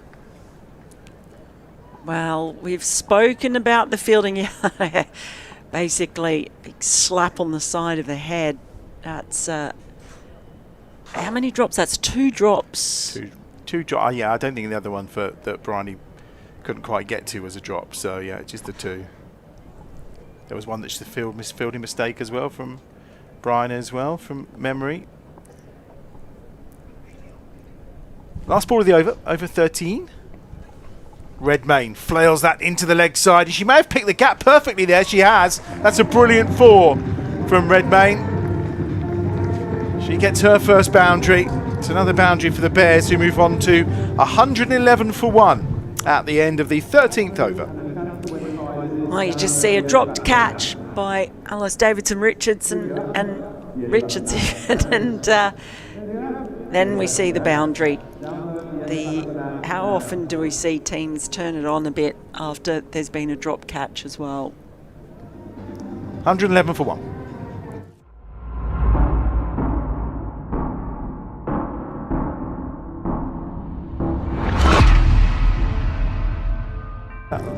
That That last drop was in the one place that I can't actually see. My monitor's in the way, the camera's in the way. It's the only bit of the field that I can't see. And it's like, oh, it's in the air. No, dropped it. Yeah. Did you get my gesture? I got the gesture. Yeah, I did. I did. 111 for 1 there. That was a better over for the Bears. A little more like it. Perin on 46, Redmayne on 9. And I think at this point she probably feels, well, okay, Georgia's kind of maybe started to find her way a little. So maybe we'll see Deina try and accelerate the scoring rate a little more. Buckle's back at the far end, the taker of the only wicket so far. Perin again flowers that away into the offside. Lovely shot for 4. Just beats the fielder. And Perin goes to 50. And she's back with a bang. Half century for Perin on a return from injury. Off 38 balls, 115 for 1. Yeah, when you looked at how Freeborn batted, it might have seemed slower in the accumulation of runs, but it's actually been at a pretty good pace, and to have brought up a 50 on her return, what must that do to her confidence? And I think you're right, now with fewer than 7 overs remaining, I think we might see her step it up. Short ball from Buckle. There's the appeal. Perin doesn't think she's hit it, but the umpire says she has. And she's on her way. Buckle gets her second. And Perin goes for 50. Well, she did try to step it up. Unfortunately, she didn't get enough on it. Good response from Buckle. Yeah. That first ball that went for 4, there was a lot of swing from Buckle. That second one, just shorter. Perin went for it. And with a thin edge. Probably so thin she didn't think she caught it herself, but no doubt from umpire Lloyd. And it's 115 for 2. Yeah, just played underneath it. Sort of rolled a wrist underneath it as well. And so the effect was that she could only get the slightest touch on the ball. She'll be disappointed, I think, too, because she's got that milestone. She's the set batter, and it would have done the Bears no end of good to have her out there for a few more overs. So now, my question will be, can Redmayne convert another little start into a more substantial innings? And what partnership can these two put on? They've got such a good base at the moment, 115 for 2 after 13.2 overs.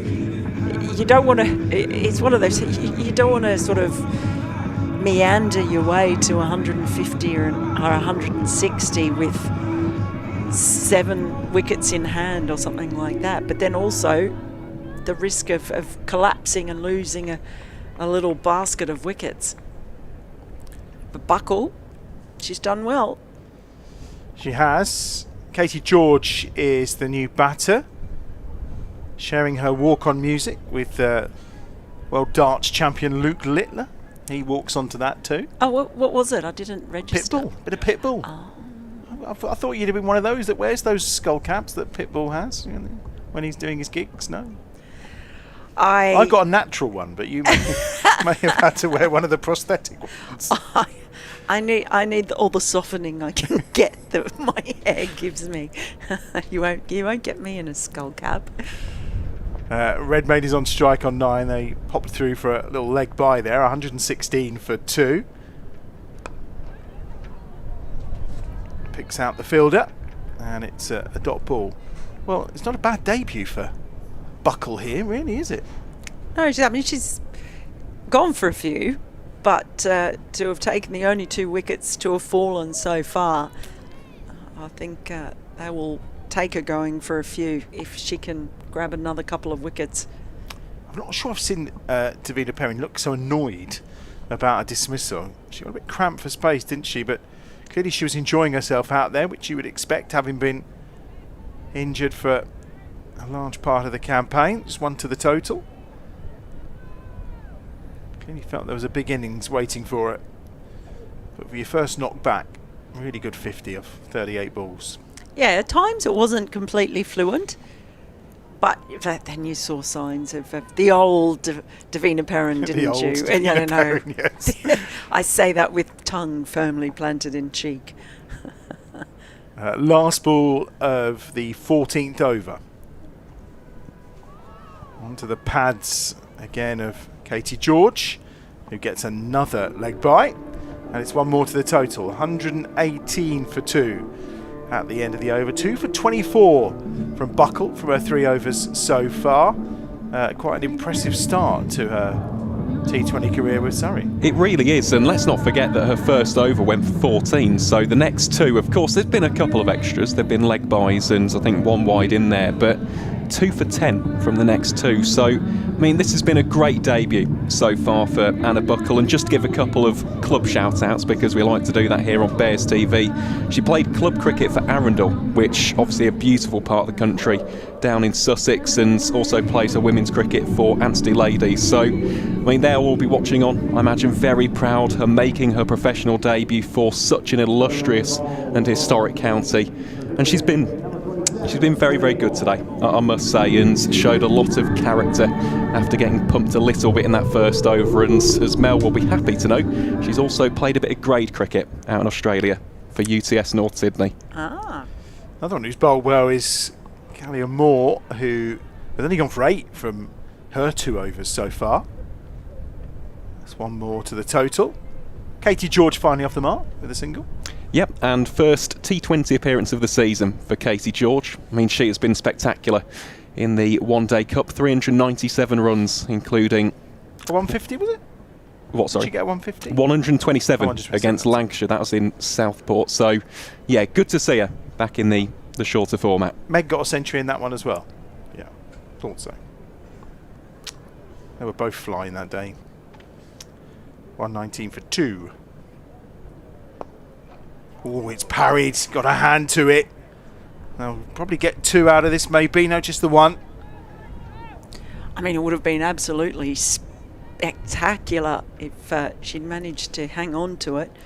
Yeah, no surprise she's just wringing her hand there. That would have stung. I think Georgia Redmayne got a fair bit of that, to be fair. 6 overs. Well, just under 6 overs to go. Can they get up to around 180 here? Down the leg side. Good take that time by Jemima Spence, but it will be a wide. Just all of a sudden, everything seems to be a bit more difficult, doesn't it? So it's all a bit leg by and scratchy singles. Oh, that's a missed dumping. She just brilliant take down the leg side moments ago, and somehow there, as Katie George was advancing down the wicket, she's missed a very simple stumping. Yeah, I'll have to shrug that one off.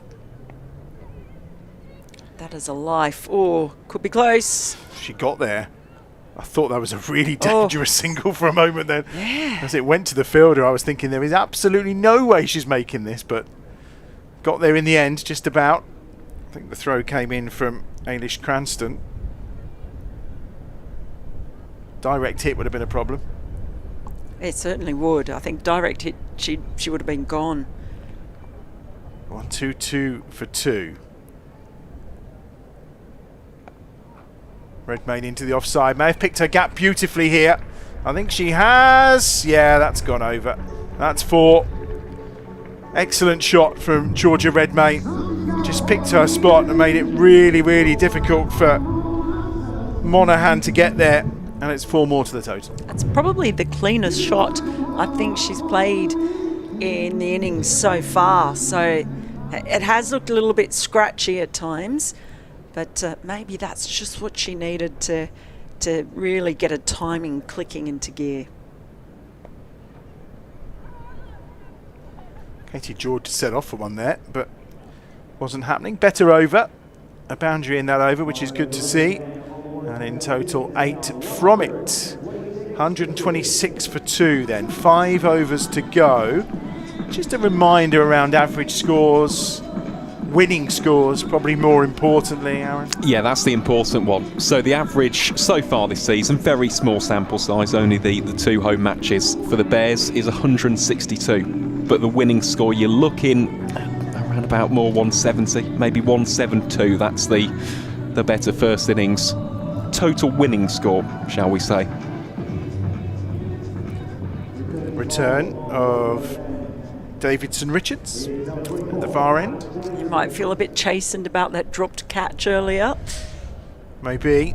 They certainly need to go around 10 and over here, don't they, to get anywhere near a total that feels like a winning score. Gee, they're taking some tight singles, aren't they? Well, I'm going to say there's some sloppy fielding going on, and Yeah. they're not really either getting throws well into the bowler or into the wicket keeper, and there's certainly no sign of a direct hit. So it almost feels like they're willing to chance their arm here.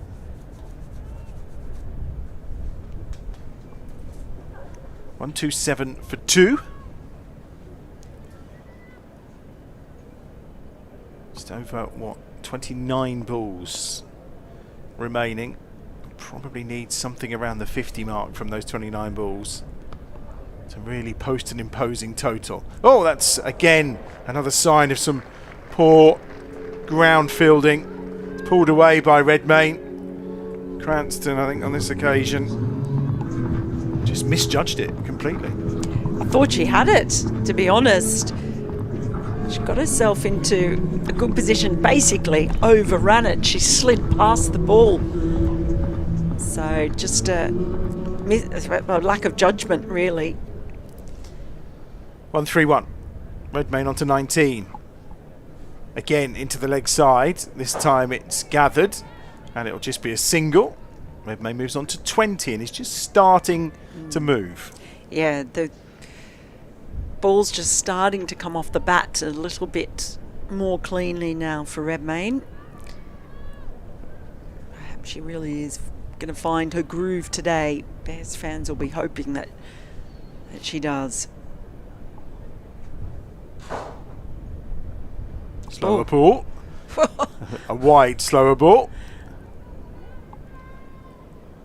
That one was Smile on the face of umpire Lloyd as well. floating its way down the track.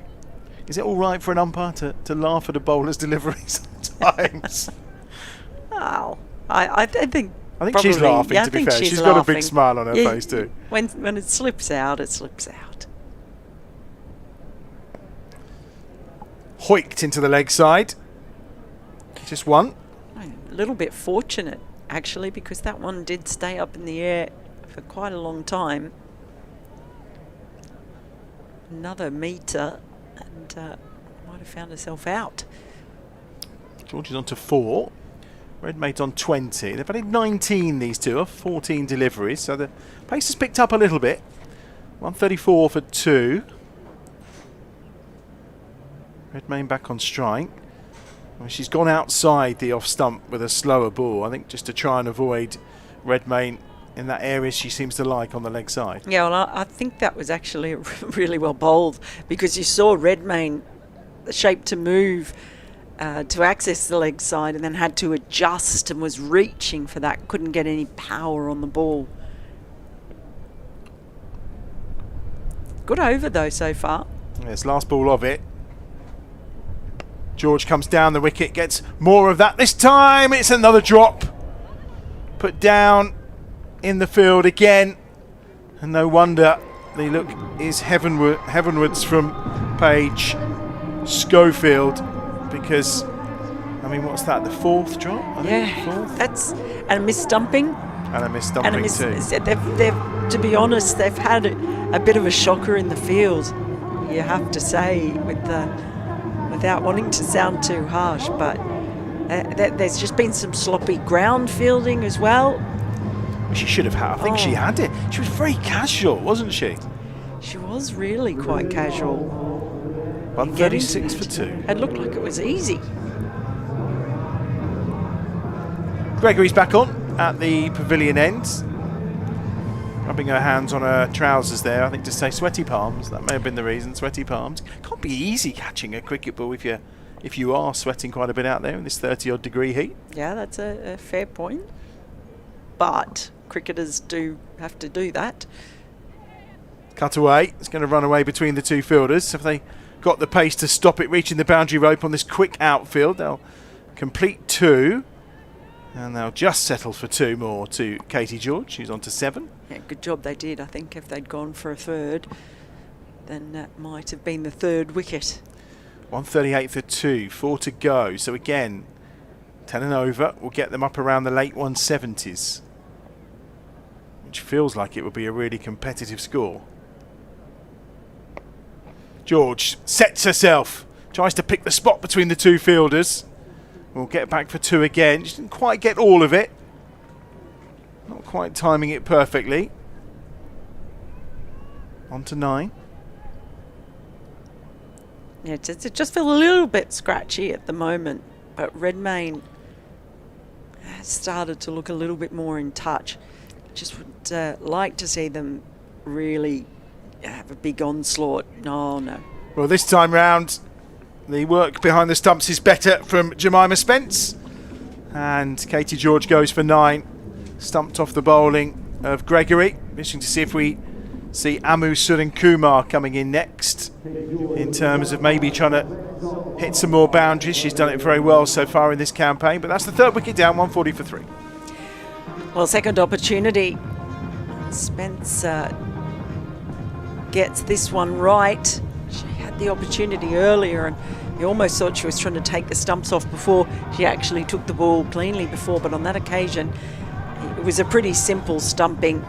She was a long way down the track, and she was nowhere near that one. So, a bit of a scratchy innings from George. The good news for the Bears is that Redmayne is still out there, and Surinkumar, well, she's been really impressive, hasn't she? A couple of times that I've seen her, and she does seem to be the kind of batter who comes out and gets going very quickly. It doesn't take long. Yeah, she does. What's the numbers like this season so far, Aaron? Yeah, so 63 runs for the youngster, strike rate of 121.15. But just going back to the conversation that you two have just been having, does deal in boundaries. So obviously that does decrease those numbers at times because a higher dot ball percentage. But I think at this stage of the innings, it's a wise move to bring in Surinkumar. Did she get some runs either in the County Cup or in the 50 over as well? Oh, she has done in both. Yeah, but especially in the One Day Cup.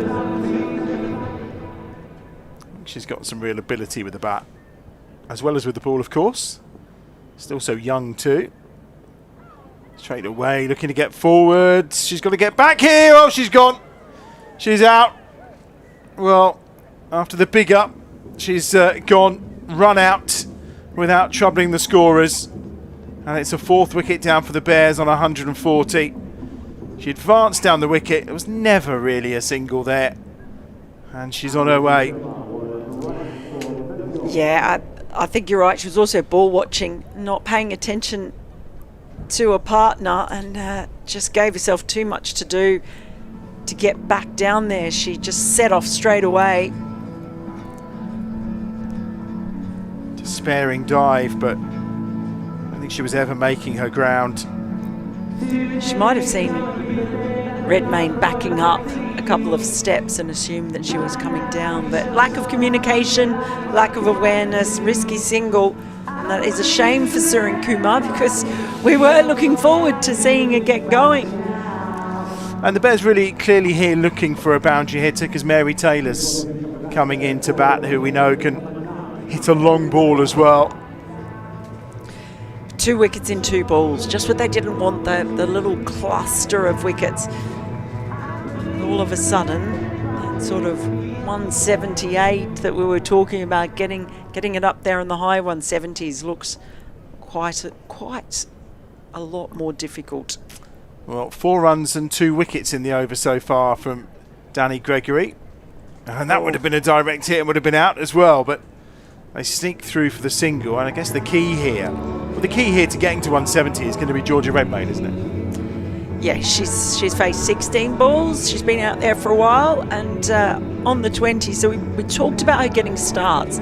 If there's ever a time for her to go on with it, right now would be very good from a Bears perspective.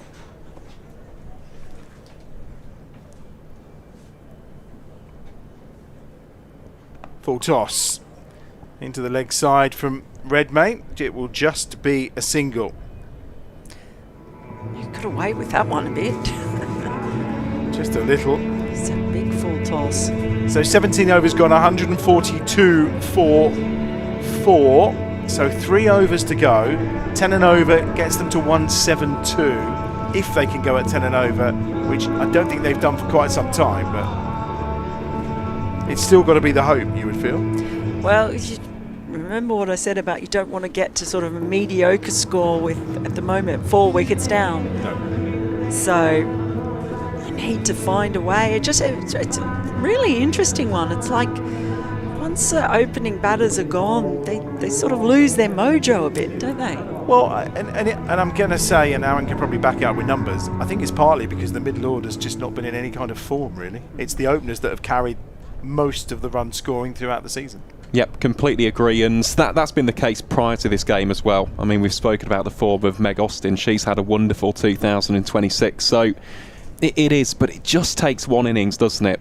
And Georgia Redmayne, she is here, she's on 22, just needs to finish off this innings with a bit of a flourish, and Taylor at the other end, along with her sister, can certainly score some quick boundaries. I suppose last year, after the good starts, you had the likes of Stair Callis, you had Laura Harris, you had Nat Wraith, who was in pretty good form last season as well. That's a lovely shot from Georgia Redmayne for 4. Excellent way to start the over.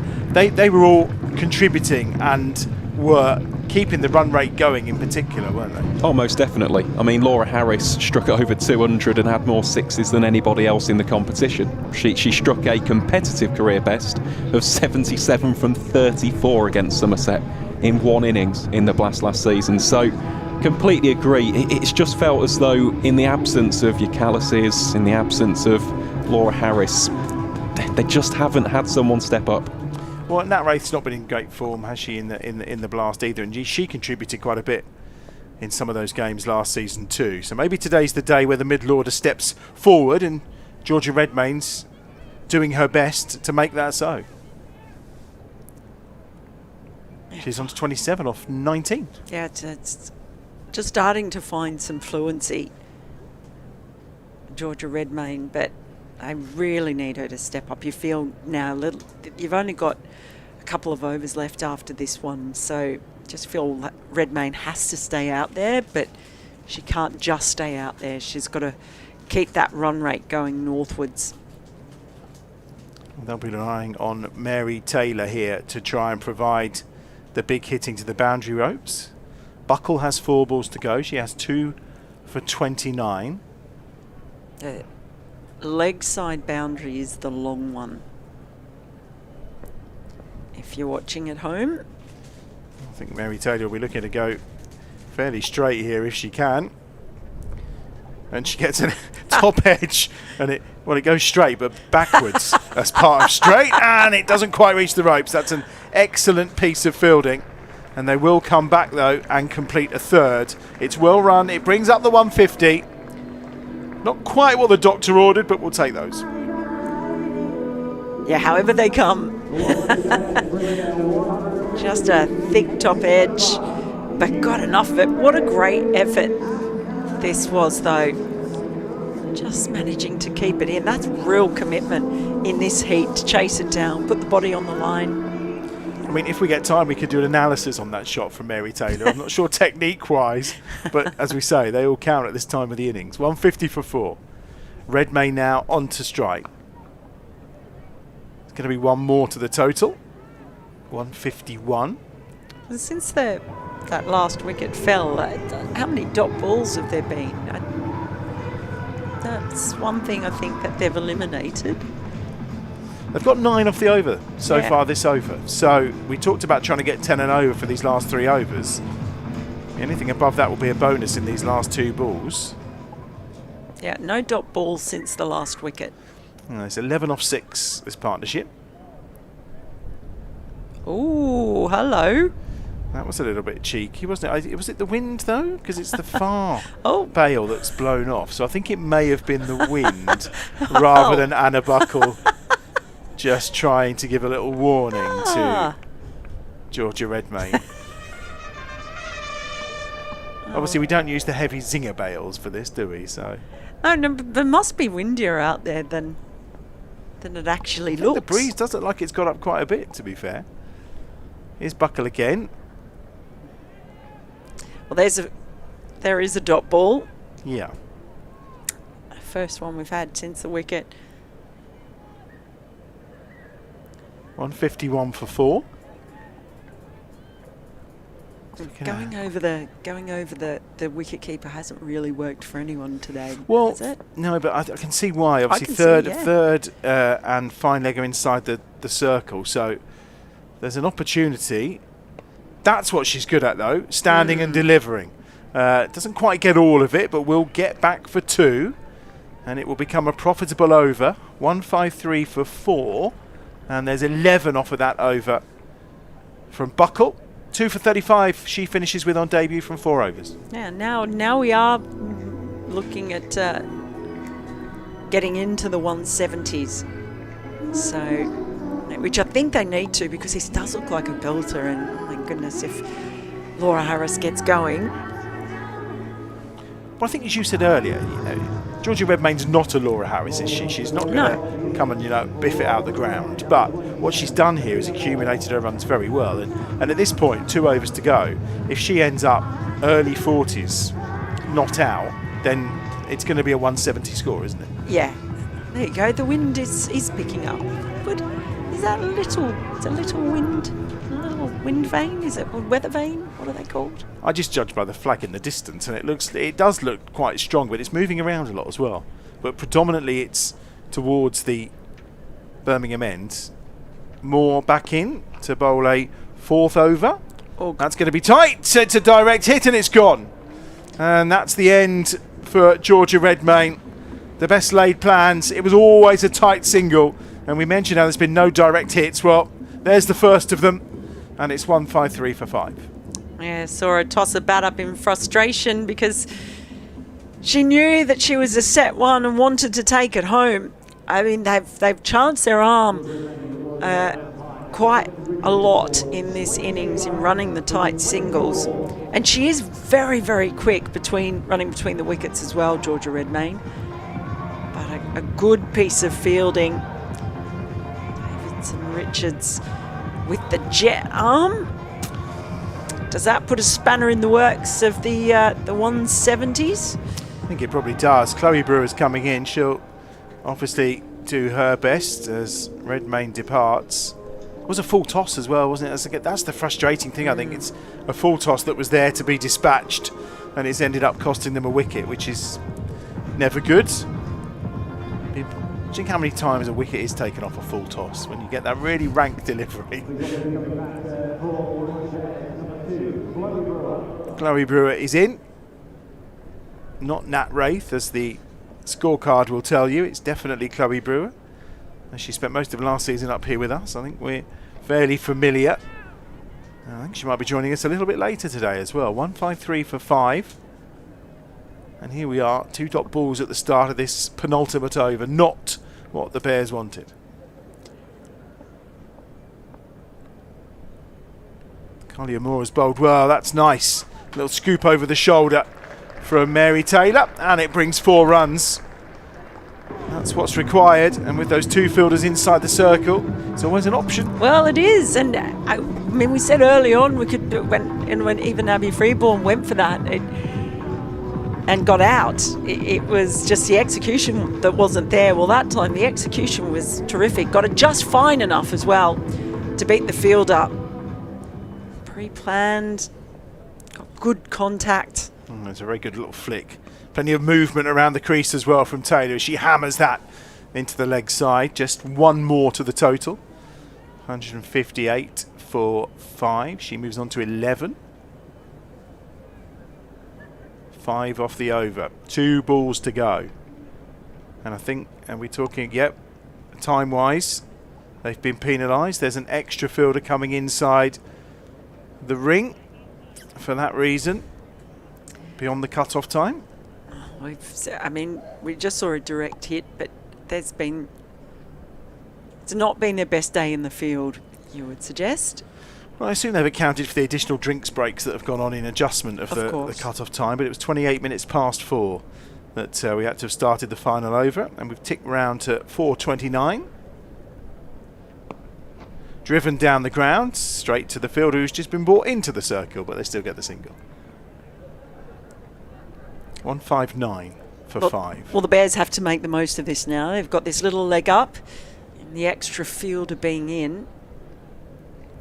What kind of scores have Surrey chased already in this campaign, Aaron? Bit of homework for you in the next 7 deliveries, so we can see whether it's a target that Surrey have found quite easy to chase down. Bearing in mind, of course, they've had the Sophia Dunkleys, the Danny Wyatt Hodges in their team, and that's a lovely shot again from Taylor, but she's only going to get a single for it. She made lovely connection on that. It really was effortless. Good 4 overs from Moore as well. Callia Moore. She went for just 23, I think, from those 4 overs. Excellent spell. 160 for 5. 1 to go, Mel. Yeah, so look, 162, I think, was what Aaron was saying was the average first innings score. So they do have the... They're going to get past that, aren't they? And that's something. But, yeah, just does look like a really good batting track. And they will, I'm sure, take note of what's happened with Surrey and say, right, we've got to be honoured in the field here. If there's a chance, if there's a ball going up, we can't use sweaty palms as an excuse. We've got to take our chances. We might see a bit of pace off as well, because the spinners did really quite well for Surrey. I think he's finished his homework already. Has he? What kind of scores have they chased? Well, that wasn't the actual stat I was going to tell you. I can tell you that high. That was 191. Oh, so okay. that came against Lancashire. They can chase. They can chase. That's the important thing. They've had 4 chases this season. Every single one has been successful. But is that with the likes of Sophia Dunkley, Danny Wyatt Hodges? It is. Okay. Yeah, right. so that is... We factor that in too. Most definitely. 170 is a must then. 160 for 5. Full toss.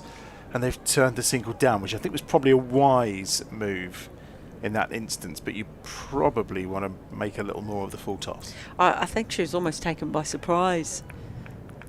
Monahan's quite quick. I think she's got a bit of pace about her. And Mary Taylor on strike. Maybe just needs to give herself a little bit more room. But shifting of the field again. Well, here we go. Fine leg has come into the circle as well now. So I wonder if Mary Taylor might try that ramp or scoop. No, she comes down and pulls it into the leg side.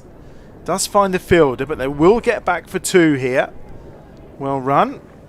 Yeah, the long boundary. And they just put an extra fielder out on that leg side long boundary as well. Deep backward square. So they had it pretty well covered. So they've got 3 on the boundary on the leg side. No one on the offside. No one on the offside. So challenge here for Monahan. Let's just make sure she bowls to that field. Oh, don't give Mary Taylor any width here. She has, and it's an outside edge with a big flailing bat, and it's 4 to the total. She did provide the width. Mary Taylor threw everything at it, and it caught the outer half of that bat. Well, yeah, it's, when you think about the field, she's got the offside ring pretty well stacked there. Monahan still gave her some room on the offside, and even though she didn't get a piece on it, any piece was enough. That ball has flown. Get good value for shots on that side where their shorter boundaries are, because the outfield looks pretty quick. Still getting a decent bit of shape there as well, Monahan. Right down the line of her delivery. Square leg has come up. 3 to go. Down the wicket she goes. Gets plenty of it. It'll just be 1. And it brings Chloe Brewer onto strike. 167 for 5. 2 balls to go. And 7 off the over so far. Oh, can they push it into the 170s? With 2 balls remaining. I've got plenty of space. So deep backward square has just gone out again. Fine leg has just come up. This is where she ended up bowling outside the off stump. That ball flew away. Chloe makes room for herself. They'll get through for the single. That was happening regardless. Good backing up. It's a leg by. 1 more to the total. 168 for 5. Brings Mary back onto strike. She's on 19 from 12 balls. So she's done the job that was asked of her when she was sent in. Just having a look around at that leg side, because again, They've got square leg going back. So if she does go leg side, she'll have to go fine enough. That probably will be the area Monaghan targets. Last ball onto the legs, and it's squirted round the corner, and it's going to go all the way to the boundary ropes for 4, and it did come off the bat, and an excellent way to finish from Mary Taylor, who moves into the 20s, 23 off 13 balls for her, and the Bears finish on 172 for 5. They passed the all-important 170 then. Chloe Brewer finishing unbeaten on 1. It's just flicked around the corner by Mary Taylor, and she finishes, as I say, on 23. So Surrey are going to chase down 173. Deina Perin with 50 at the top of the order, of course. Abby Freeborn with a 51. The other good contributions from Georgia Redmayne with 28 and Mary Taylor with 23. And Mel, 172. We got into the 170s. Yeah, and that's a positive thing, obviously, to get it up there. I don't know. It's hard to say with this Surrey side, because we do know they can chase, but it's very different personnel to what they usually have. It does look like a really good pitch. The outfield is quick. So I'll be pretty interested to see how they use their spinners, the Bears, because I reckon that might be key in this chase. And Aaron, in terms of totals, so 172 for 5, where does that rank in terms of totals? Well, for this season, it is the highest one by the Bears at EdgBLASTon, batting first. So that is a positive. It will also be the highest away chase for Surrey so far this season. That 191 came against Lancashire at the Oval. So we speak about stats, right? 172 is usually a winning total. That is the average, but the key thing is average. This is a lightning-fast outfield. And Surrey, even without those big names, you look at Jemima Spence, she has been in wonderful form. You've got Bryony Smith, the captain. They've still got plenty of dangerous players. The Bears are going to need to take their chances here. They're going to have to bowl tidily, especially in those middle overs, apply the same squeeze, apply the same pressure. And obviously, when those catching chances do materialise, they've got to take them. They certainly do. It started so well for the Bears. We thought we might be on for a really big score, and to be fair, it's not a bad score for sure. It's one of the best scores of the round, actually, looking at the scores across all the other games in the Women's Vitality Blast today. But I think overall they'll be happy. If they were offered that 172 at the start of the day, Mel, I think they probably would have taken it. Yeah, they probably would have. You always, I guess, kind of think of what could have been, but they were also helped by some pretty poor fielding. I think we counted 4 drop catches and a miss-stumping, and some ground fielding that was perhaps the result of hot, sweaty palms and some frazzled, tired minds as well out there in the heat. But yeah, it could have been a lot worse for the Bears if some of those chances had stuck. So they can feel pretty happy. They've also been a little bit fortunate, and as I said before, they'll have to go out there with a mindset of, gee, if there are any chances, we've got to make sure that we take them, because we've seen what can happen when you don't. We certainly have. We're just taking a look at some of the highlights from that innings. There was some terrific batting from the Bears as well. Played some terrific shots up top, in particular, right at the top, Deina Perin and Abby Freeborn, 51 off 33 for her, 50 off 39 for Deina Perin. That Perin knock, I mean, there we just saw her get out there, but it was such a valuable knock for her as well, just to had that opportunity to sort of play herself in, because Abby Freeborn was going so well at the top. That record power play score they managed to put on as well. It was a really, really terrific start, and then Georgia Redmayne played some lovely shots, 28 off 21 for her before she was run out off the bowling of Alice Davidson Richards. I'm sure we'll take a look at that. Here we go. Oh no, it wasn't this one, was it? It's just an example of some sort of ordinary-ish fielding from Surrey and Schofield on that occasion. Square of the wicket, they played quite well. There we go. There's another one, just in the deep. They were struggling a little bit. Maybe it's the hot weather, and maybe it's the pressure of the occasion a little bit as well. Yeah, but that's the professional era now, so I don't think that they'll be using that as any excuse. Expectations will be that, it is hot, but you're going to have to play in hot weather, and also just getting the basics right. And Surrey haven't done that necessarily all the way through this innings. Yeah, a little bit of luck as well. There's a little outside edge that ran away to deep third. There were a few of those actually in the innings, and a little bit of a cheeky shot, that one as well, down to the fine leg boundary. I liked that. I liked that. It was a good adjustment, and almost curtsied as she played that shot. It's a bit of a flourish, though. It was quite theatrical, something you might see at the West End or something like that, if you're into your musicals like I am. But yeah, there was some terrific hitting and terrific towards the end as well of the inning, just to keep that momentum going. And as you said, like Surrey, for a while would have thought we could have pulled it in a lot further, but managed to just get a few boundaries away to finish off the innings. And pretty valuable cameo from Mary Taylor as well, 23 off 13 for her. And that's where we end up with the Bears finishing on 172 for 5, still hunting for that first win of the season in this competition. 6 losses in 6 games. Surrey are in second place in the table. They've only dropped 1 game. This is a serious opportunity now. They've got runs to play with. It is a very good wicket, but they've also got a somewhat inexperienced batting lineup to bowl at. Yeah, they do, and they've also got the advantage of seeing what's worked out here in going in and bowling second. So that's why I sort of say I'll be particularly interested in the spinners, and also how they protect the short boundary and utilise a long boundary. Maybe try and get them hitting out on that side, and hoping they pop a few up. And if they do, take your catches. Yeah, you got to hold on to those catches.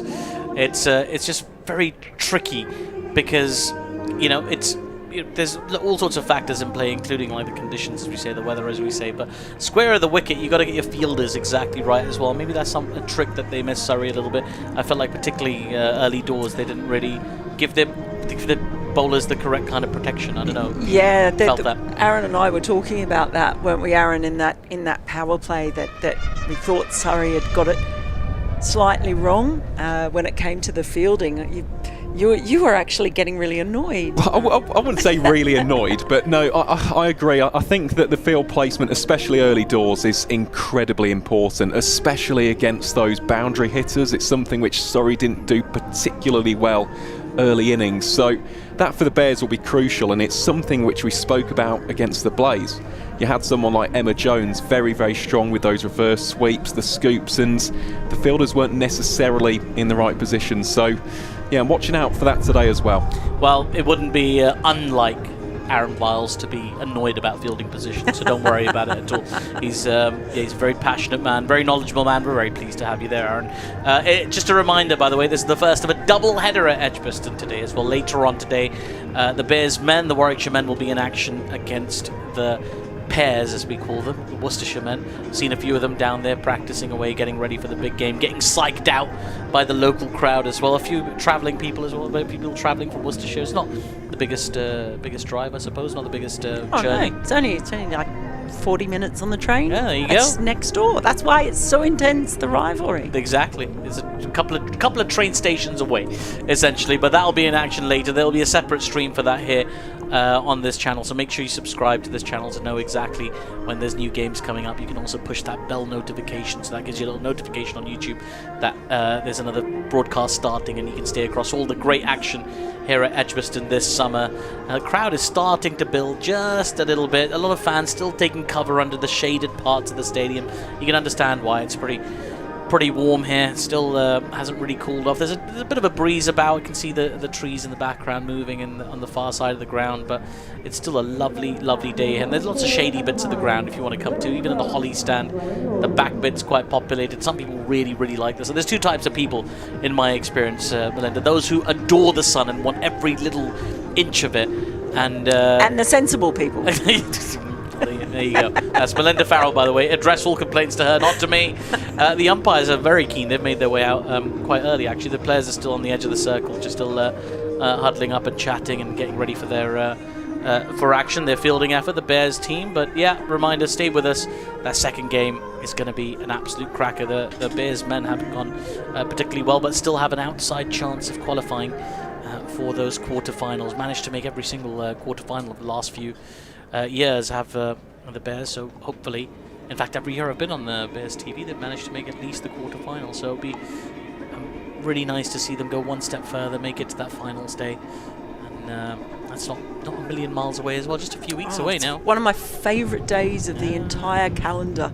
I never knew there was anything like for an Australian coming over and witnessing something as absolutely bonkers as final day is something that is quite special. And it is my favourite day of one of my favourite days of the calendar. Yeah, ours too. And there's the gentleman doing the announcing here at the stadium, Jarlath Eaton. He loves finals day. I don't think he's missed one for the last 10 years.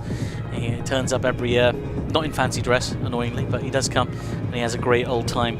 It's been quite the day, really. The Warwickshire women started really, really well. Best power play ever today for the Bears here at EdgBLASTon, but didn't quite. I mean, saying they didn't capitalise on it seems a little bit harsh, but they could have got maybe another 20, 30 more runs. Even so, they're in a very strong position. And just looking at the captain down there, Georgia Davis, just marshalling her troops as the batters make their way out into the middle. Adam Bridges back on commentary. It feels like they'll be confident, because as I was saying to Melinda, if they'd been offered 172 at the start of the day, they probably would have taken it. Yeah, I think so. Well, you can hear me now. Maybe it was better with it off. I think they will. I think, look, the Surrey spinners exerted an element of control, and I think if we can see something similar from the Bears spinners, then they will have a chance of winning this game. Well, I like this already from the Bears. Like they've made it again very clear where they're expecting their opening bowler to be pitching the ball. There's two fielders in the deep and the offside, a packed offside field. On the onside in front of the Holly stand, there's a couple of deep fielders. You're allowed two in the power play, everybody else inside the circle, but a packed offside field. So looking for some straightish stuff here to start things off, you'd imagine. Yeah, Bryony Smith's going to take strike alongside Alice Davidson-Richards, of course. Here we go then.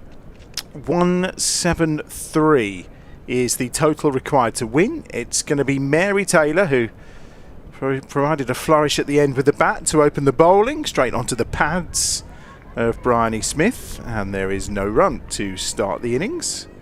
And you're right, I think it's very clear as to where she's planning to bowl this. It's going to be middle and leg all the way with those two out on the boundary. Yeah, maybe looking for a tiny bit of away movement as well. We saw that from the Surrey seamers. They managed to get a little bit of shape away from the right-hander, so if you can start on middle and leg and get it to go across a little bit, you're in good shape.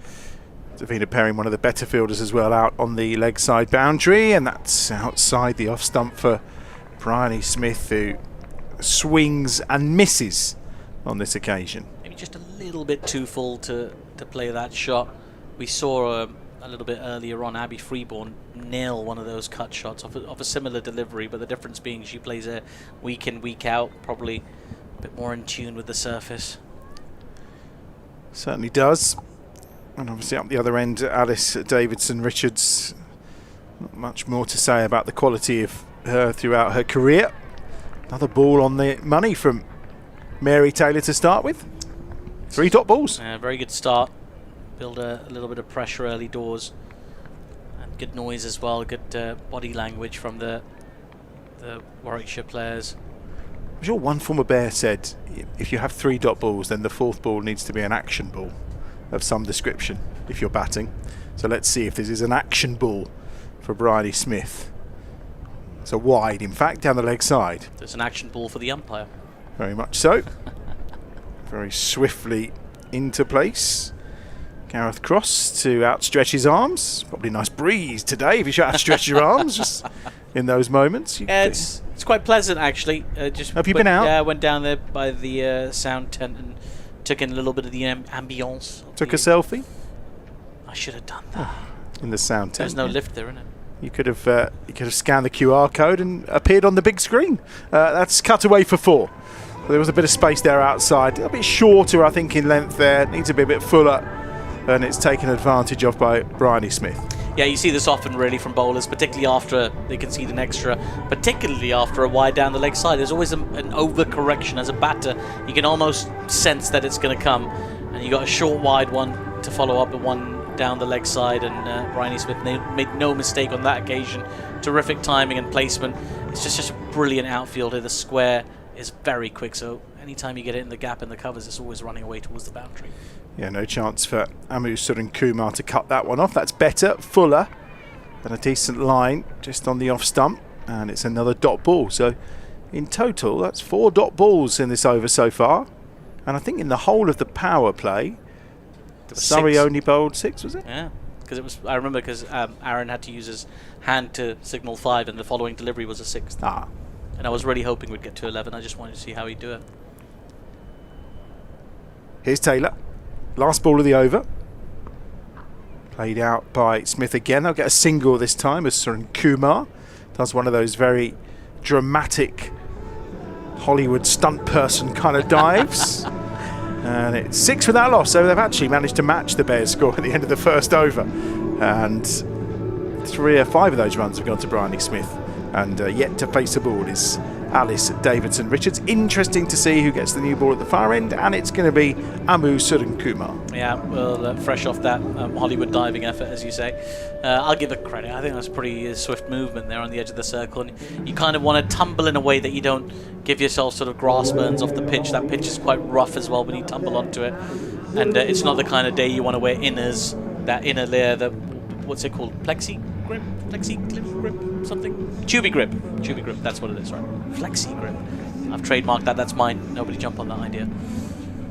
Yeah, it'd be interesting to see if she gets any movement bowling from the Birmingham end as well.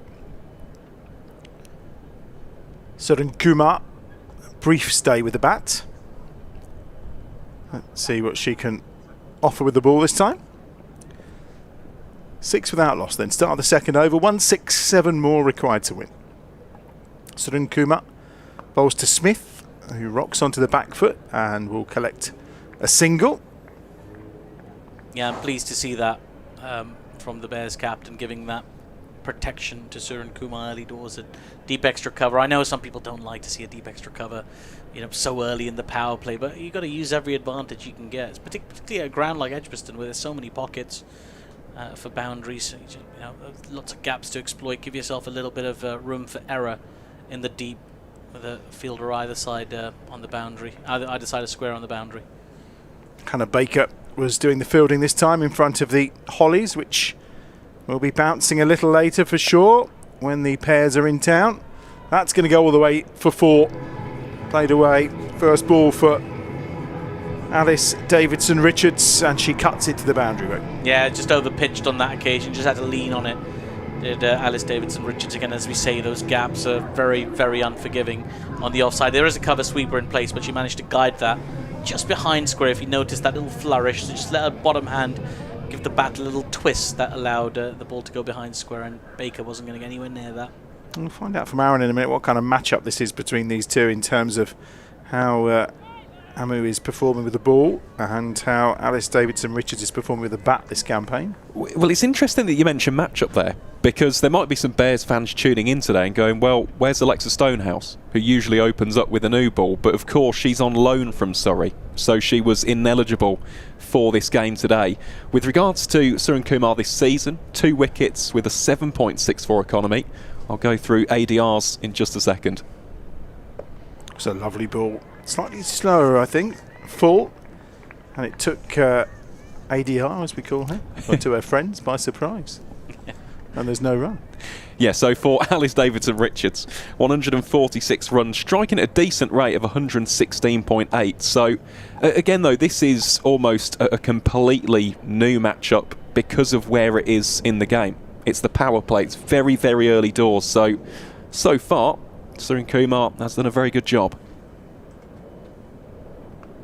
Cut away, straight to the fielder. No run. Yeah, I don't think he's friends with her. He had to call her full name. Yeah. To Darren, but I'm friends. I've worked with Alice Davidson-Richards and been on commentary together before.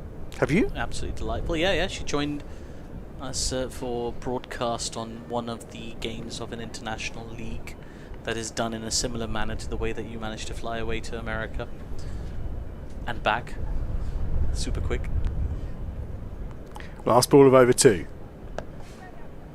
Into the covers for 1. That will complete 2 overs. Good over from Surrenkumar. Just 6 from it, and actually 6 from each of the first 2 overs means Surrey chasing down 173 to win a 12 without loss.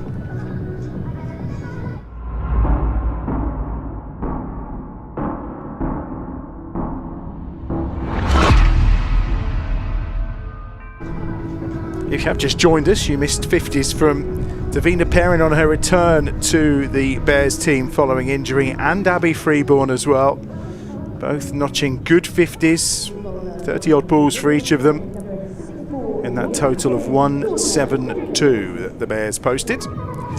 Here's the first test, really, to see how spin's going to work. I think probably you would say Georgia is the one who has maybe the most control. You're looking at ice cream. I'm people looking eating at ice cream. Sorry, I get distracted by ice cream at the best of times. Talk seriously about cricket, and you just want to look at a 99 or a flake in a tub. The blue one. Oh, the blue one. Yeah. Okay. I would worry that your mum would say you're not allowed that because it's got too many E numbers in and may send you over the edge. But then I don't think. Listen, in the 1920s when I was growing up, it was never a problem. We didn't know what E numbers were. That blue one looks good. I think it's bubblegum flavour. Is that where you're disappearing to mid-innings? Oh, powerful shot. Well hit by Davidson Richards. She decided to meet that ball from Georgia Davis and gave it plenty. What I was trying to say was of all the spinners in this Bears team, I think Georgia probably offers the most control, Aaron. Would that be a fair assumption? Yep, I'd say so, to be honest, just because of the nature of finger spin. You've got a little bit more leeway, haven't you, for error compared to wrist spin. And of course, Davis, a very, very experienced bowler. She is. Captain's responsibility here as well in the power play, and the gap has been found again. Perin's quick. She does everything at 100 miles an hour when playing cricket, but between her and Baker, they weren't cutting that off. It's 4 more to Surrey, who move on to 20. It was coming, wasn't it? There had to be a phase in this power play where Surrey tried to take charge, and Alice Davidson Richards, but perhaps sensing the moment, is playing some shots now. Back down the ground, beats the despairing dive of the captain, but Perin will cut it off and it will just be 1. 21 for no wicket, midway through the 3rd over. She's covering a lot of ground out in the deep, is Deina Perin. Can be that way in the power play as well. Sometimes just following the ball as a captain. It's down the leg side and lifted into a very wide space. No fielder in sight, just backward of square on the leg side, and it's 1 bounce for Bryony Smith, dispatching her opposite number for another boundary, and it's an expensive over from Georgia Davis. 13 from it so far. Yeah, they've really taken the attack to everything even marginally offline being punished, and that was short and awful. Straight driven down the ground. Perin will field. Just 1 more to the total. 26 without loss at the end of the 3rd over. Expensive from Georgia Davis. Went for 14. We did see the spinners who bowled in the power play, though, for Surrey. It is quite tricky to bowl in a power play for a spinner, isn't it? It is. You don't get as much protection. You've only got 2 fielders outside the circle. And batters these days are so adept at just manufacturing shots and finding gaps. That drive between long on and mid-wicket was just so beautifully placed by Alice Davidson Richards. And again, if you get anything wrong as a bowler, the batter has so much choice in terms of where they can send the ball. And it was a very good over for them. If Suren Kumar can exert some control. Back-to-back overs for Suren Kumar, and a dot ball to start over number 2. And there's a good delivery as well. She's not afraid to pitch the ball up as well. Be interesting to see if the batters try and take her on down the ground. There is a mid-on and mid-off in place, obviously being the power play. So will they be tempted to try and clear those fielders if she keeps pitching the ball up, putting it in that sort of driving range? Part of the plan, perhaps. Interesting, the keeper standing up to the stumps as well. Yeah, Nat Wraith has gone up.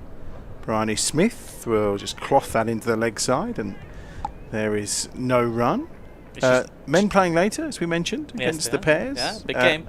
We were discussing off air, Aaron and I, how fantastic it would be if Jacob Bethel could get in his car from Nottingham and drive over in time for a 7 o'clock start tonight. But the good news is the boy has a 50. A 50 for our Bears batter, who is 50 off 62 balls, I think. England making a fairly swift response to New Zealand's 400-odd all out. That's good effort that from England, actually, just to tidy up New Zealand. They looked on for at least 500 at one point, maybe even 6, but they've managed to pull them back in. And the way England play, you wouldn't rule out a result in this game. Normally, you'd look at a scorecard the way it is at the moment, think that's got draw written all over it. Not when this England side play. Well, I believe the Badger will get very excited by what I'm about to say in a couple of moments' time. I think it's Surrey Kumar. That's has been given as a wide. Now, I'm right down the line of that delivery, and obviously there's the guidelines for what's a wide and what's not, and I thought that was within, but clearly umpire Lloyd decided not. Right, wait, you're about to excite the Badger. I was, sorry. So, apparently no team has ever managed to win any first-class game when a side has been 316 without loss, is what I was told. However, from the position of 340-odd for 4, England have won games of cricket. So you would say that it may be feasible. But the fact, in any first-class game, county or whatever, when a side has got to 316 without loss, they have never lost a game of cricket. Wow. But England, that loss of the 4 wickets has suddenly made it, actually, England can do that. Yeah. So that's why 400 is not a bad total, like you say, really. But that's enough chat about Bethel and England. 4 more to the total for Bryony Smith. Slower ball, I thought, that time from Surrey Kumar, and just was well read. Yeah, she just pulled her length back a little bit as well. She bowled a really tidy over up until that point. There was that wide that was a marginal call, but she bowled full dot balls in this over, and then maybe just got a little bit greedy, got a little bit predictable on that length, and well, they've got a total to chase here, Surrey, so they're definitely going to play some shots, particularly after some dots. She shouldn't be too worried about that. Her captain would be happy to encourage sort of aerial play down the ground, because mid-on and mid-off are poised to take a catch off a sort of mistimed drive or an underpowered drive, let's say. I thought she bowled a slower ball in the first over, but it was of a fuller length. That one was right in the zone, that 5th ball of the over. It's a dot ball to finish, though. Another excellent over, really. A wide and a 4. That's it. So she's gone for 11 from her 2 overs so far. A super bit of bowling from Amu Surrey Kumar. 31 without loss after 4. And the Bears after 4 were... Well, I can tell you right now, the Bears were 49 without loss, and the big thing has been dot balls. I mean, you look at this so far, Surrey have already eaten up 13 of them, so it's quite a high percentage, that, isn't it, from 4 overs? It certainly is, yes. And we will see from this near end, obviously, Georgia Davis bowled the last over. This time round, the over is going to be bowled by Mary Taylor. Yeah, it always confuses me when it comes up on the scoreboard because it says MLL Taylor, and it makes me think of Millie Taylor, but of course that's not going to happen today. No, very, very confusing. Here she comes then. Just 6 off her first over as well. So turning to the bowlers that have done good so far in this innings. Here's Georgia Davis. It's into the pads this time of Alice Davidson-Richards, and it will be 1 leg by to the total, 32 without loss. There's actually a really nice piece of bowling there from Mary Taylor. Just saw that ADR was stepping down the pitch and looking to maybe play the ball down the ground, looking for a bit of room, maybe to go inside out over the covers, but both those options negated with the line she chose to bowl, followed her into her pads, and there wasn't really much that could be done about that delivery. The leg by was the best possible result. Really good piece of bowling. I'm just looking over at the construction site thinking, where have they all gone? But it's 5 o'clock. They've all gone home on a Friday. I didn't hear the 5 o'clock whistle go for them to depart. Like the Flintstones. Yeah. Excellent bit of a fielding there by Surrey Kumar. And it's 1 more to the total, 33 without loss. That show was set on a construction site, right? That's where they worked. That's yeah, where they worked, yeah. yes, of course. Was it? It's a boulder place. Yeah, something like that. Yeah. There's some double entendre or something going on there that I don't know about.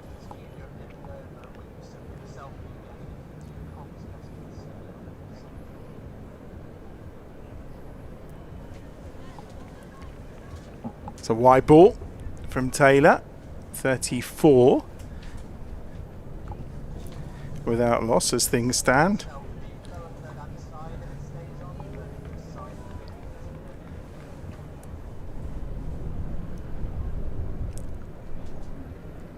Taylor back to her mark, 34 without loss.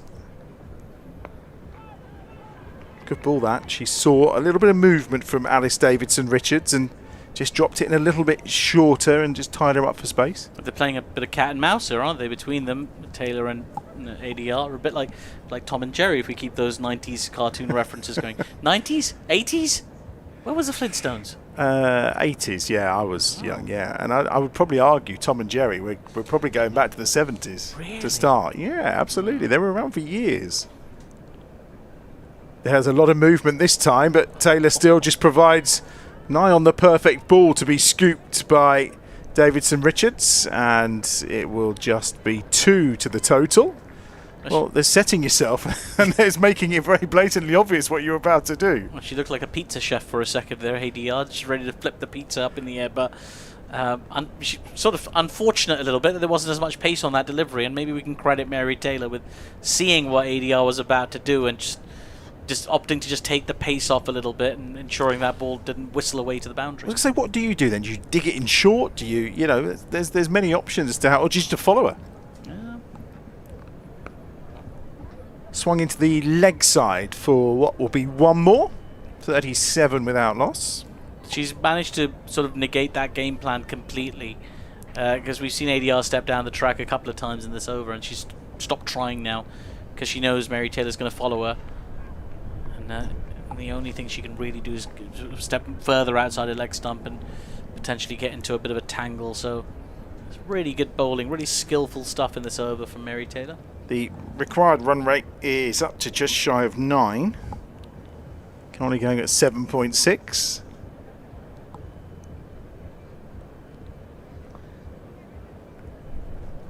It's going to run away. That is to the boundary rope for 4. It's well turned round the corner that time by Bryony Smith. 45 without 41 without loss. Yeah, sorry, at the end of 5 overs. And 132 more required for victory. And another good over from Mary Taylor, really, until that last ball, really. Just tucked away around the corner. It's a lovely shot, isn't it? Really, really good bit of placement. Right, okay. We're going to do selfie a double again. selfie. Well, no, it's still a selfie because there's 2 of us. Okay. So if there's more than 2 people, then it's no longer counts as a selfie. Here we go. There we go. Have you scanned the QR code? No, you scan it after you take the picture, and then you scan the QR code. So it's in front of us on a screen. It's on your screen at home or wherever you're watching the stream. So make sure you get on it and try and do it quickly before it goes. Did I get it? No, I didn't get it. Come on, come on, come on. There we go. I got it. I'll leave the tech to you. I got it. So this means now we could go on the big screen. We could go on the big screen. And on the screen here. Fantastic. Yes, of course. Surrey Kumar, and you and I always have a photo for posterity. Oh, there we go. There's that too. Yeah, we could keep that forever and a day. It's quite a nice. Well, we should have got Aaron in, really, shouldn't we? We should have got Aaron in. No, maybe in the evening game. Then we could have sent it, because if you get a badger in the background, they could go to the RSPCA for their selfie selections as well, couldn't it, really? We're at the start of the 6th over, 41 without loss, 17 for Alice Davidson-Richards, 20 for Bryony Smith, and a 3rd over on the bounce for Amu Surrey Kumar, who's lifted over her head, but it's going to be well stopped by Georgia Davis. Super stop by the skipper, flailing away to her right-hand side. I don't know what she's done to her ankle in the process, but it was a brilliant stop. Yeah, it was a really good piece of fielding, and this is definitely a part of a plan here from the Bears to try and get the batters to try and go over the mid-off and mid-on fielders.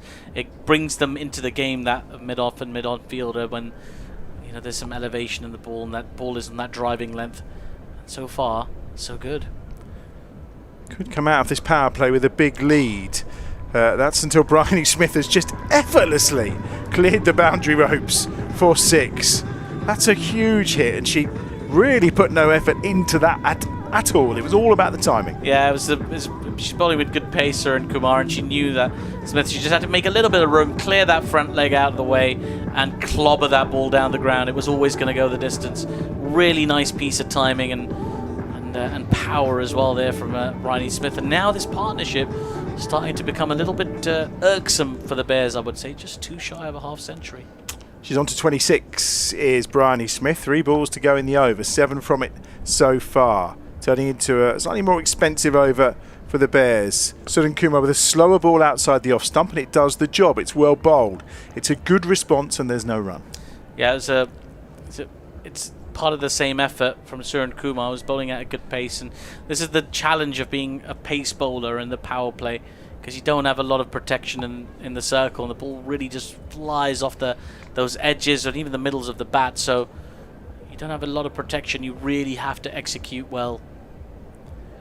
18 from her bowling so far. Drilled again by Smith, straight to the fielder. And once more, there is no run.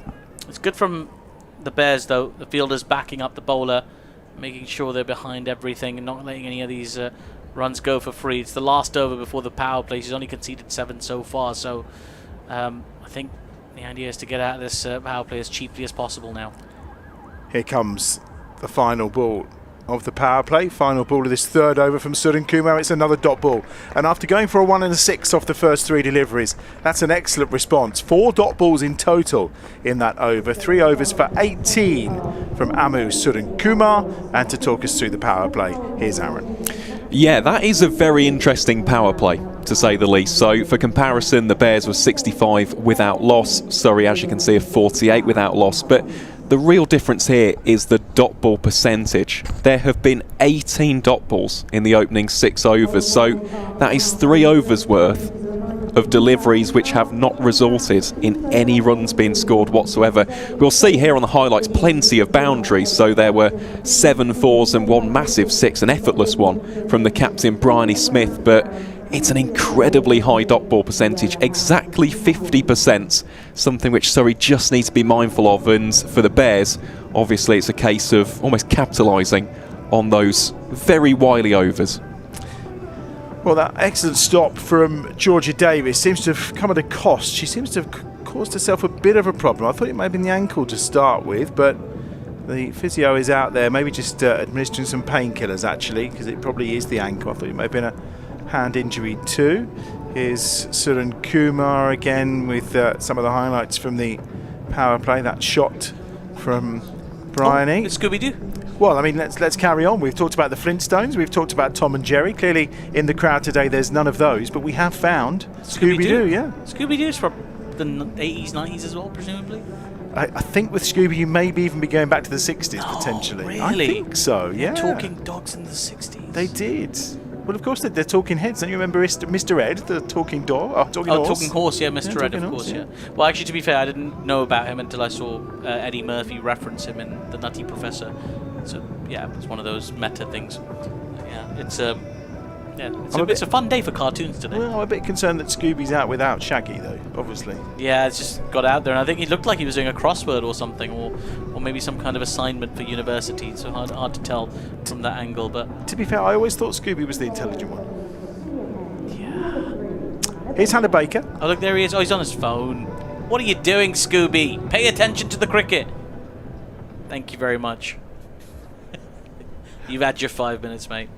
Good effort, though, I've got to say. I think Scooby's getting in touch with his mates and saying, hurry up, guys. Game's starting soon. I was going to say, the rest of the gang from the Mystery Machine clearly haven't arrived yet. That's the key. They must be turning up later. As the throw in towards the hands of Nat Wraith. 49 without loss. So a big advantage in the power play today. They did sort of drop off a little bit after the power play. The Bears, we saw them going at 10s and then very quickly down to 9s and 8s and a little flourish at the end. Hannah Baker, is that a catch? Oh no, it's just short of Mary Taylor. I guess it's one of those where you have to make a decision as it crosses the boundary rope. Do you try and make the catch, or do you actually step back and try and make the stop? But I think she was caught in 2 minds. Yeah, it's a tantalising one, that, for the fielder, isn't it? As we see, she was disappointed with that shot straight away, but it just bounced short of her and again just flew off the surface, didn't it? 50's up, 53 without loss. And Hannah Baker strikes! It was a big sweep and a big heave-ho from Bryony Smith, but she's on her way. And Hannah Baker strikes in her first over. Smith's gone, and Surrey are 53 for 1. Yeah, you could tell Bryony Smith's trying to go through the gears a little bit, try and take down Hannah Baker, but on that occasion just missed it, and slightly surprised actually that it took the top off. Perfect length that. for any slower bowler, if you're trying to know what your perfect length is, if you're hitting the off stump bail, you're doing really, really well. But that was a dangerous knock, that, from a Surrey perspective, and now it's come to an end. The Bears will breathe a little bit easier. Jemima Spence is the new batter for Surrey. 53 for 1. Excellent from Hannah Baker. And the Bears get their first inroad into this Surrey batting lineup. Very dangerous Alice Davidson. Richards still there, of course. For Surrey, number 7, Paige Schofield. And Schofield's going to come in with the ball as well. So, no, she's not. Beg your pardon. no, it is Spence who's... It is Spence, isn't it? Yeah, it's not Paige Schofield. It is Spence, the tannoy. Not right on this occasion. It's a rare blemish. Yeah, it is, yeah. And it's Spence who will take strike to Hannah Baker. How many wickets is that Hannah's got this? Is that first? That's her third. Oh, third, okay. Didn't start a couple of early games, but she has delivered today. Oh, and that's at Misfield. Just couldn't quite get there. This time it's Millie Taylor down that far end, and it's a boundary to start with for Spence. Yeah, it's a tricky spot to field in. The ball does come at you all sorts of weird angles at short fine leg inside the circle, and it is also a little bit quicker than you think it is as well. And she got it so fine, did the batter. We're looking at a replay of the wicket though.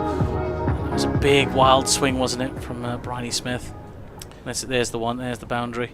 Yeah, I just threw her. That's not the best effort. Down the ground for one more to the total. Well, there's pressure on Alice Davidson Richards now to carry this innings a little bit. They're not really in bad shape with the net run rate just yet. It's not out of control from a Surrey perspective, but she'll be feeling the pressure. 8.73 the required rate as we come to the end of over 7.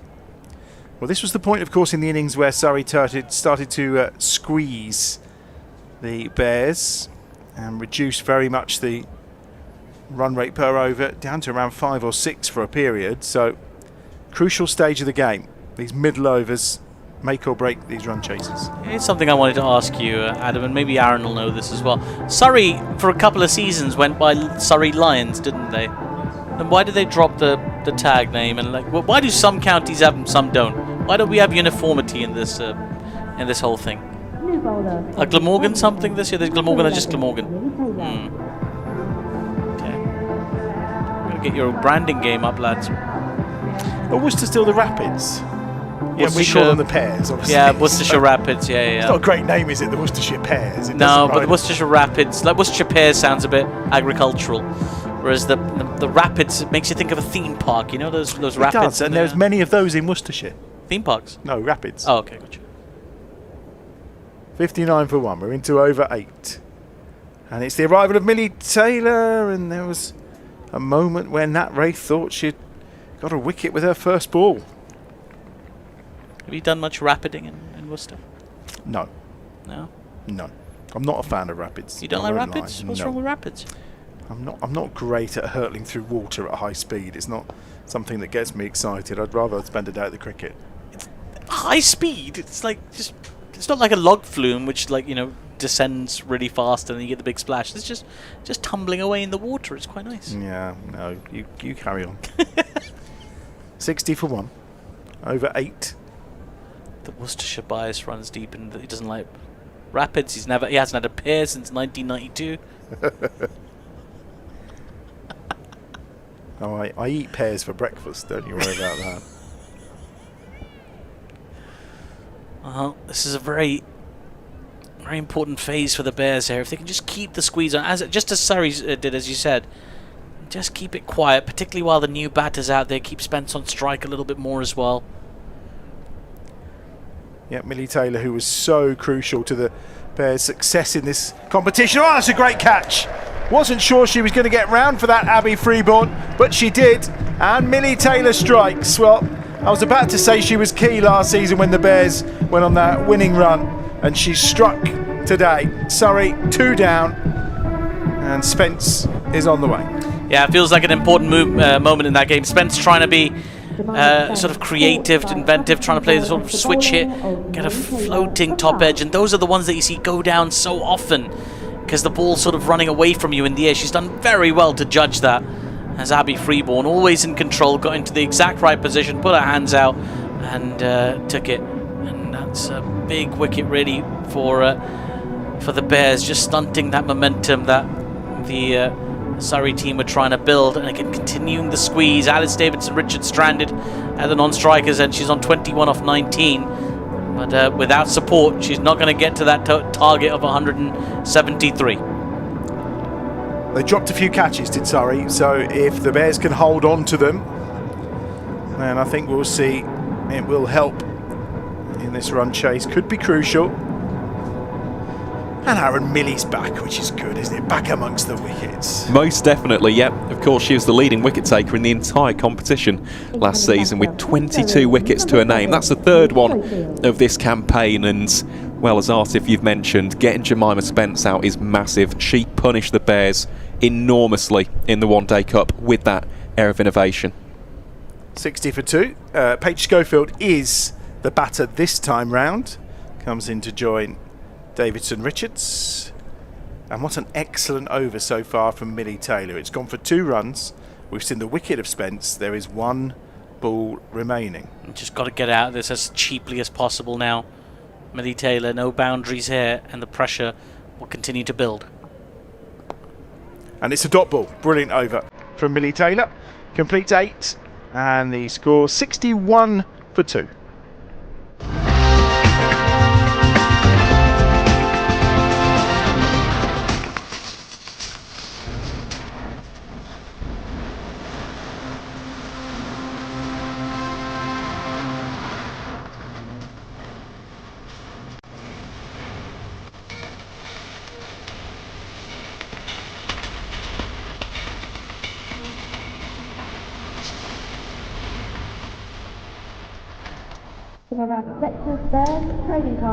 Anna Baker being replaced at the pavilion end by the captain, Georgia Davis. 61 for 2. Comparison, if possible, please, Aaron. Absolutely, it's possible. At this stage, the Bears were 80 without loss. So, again, in both runs and wickets, the home side are ahead, but Surrey have still got plenty of batters remaining. So this one is far from done at this stage. Georgia Davis just fiddling around with the field. There's 2 out on the leg side, as that's bowled, full, and driven straight to Mary Taylor. We've also got a deep extra cover on the leg side too. That required rate's up to 9.5, just about, for Surrey. Again, straight to Mary Taylor. Another dot ball. 9.6. Action ball time. Well, it's time for an action ball. Action ball. Because we finished with a dot ball last time, 2 dot balls this time. And we'll try and make something happen, and they'll get a single for it. Have you ever played cake ball? No, I haven't. Are you familiar with cake ball? Absolutely not.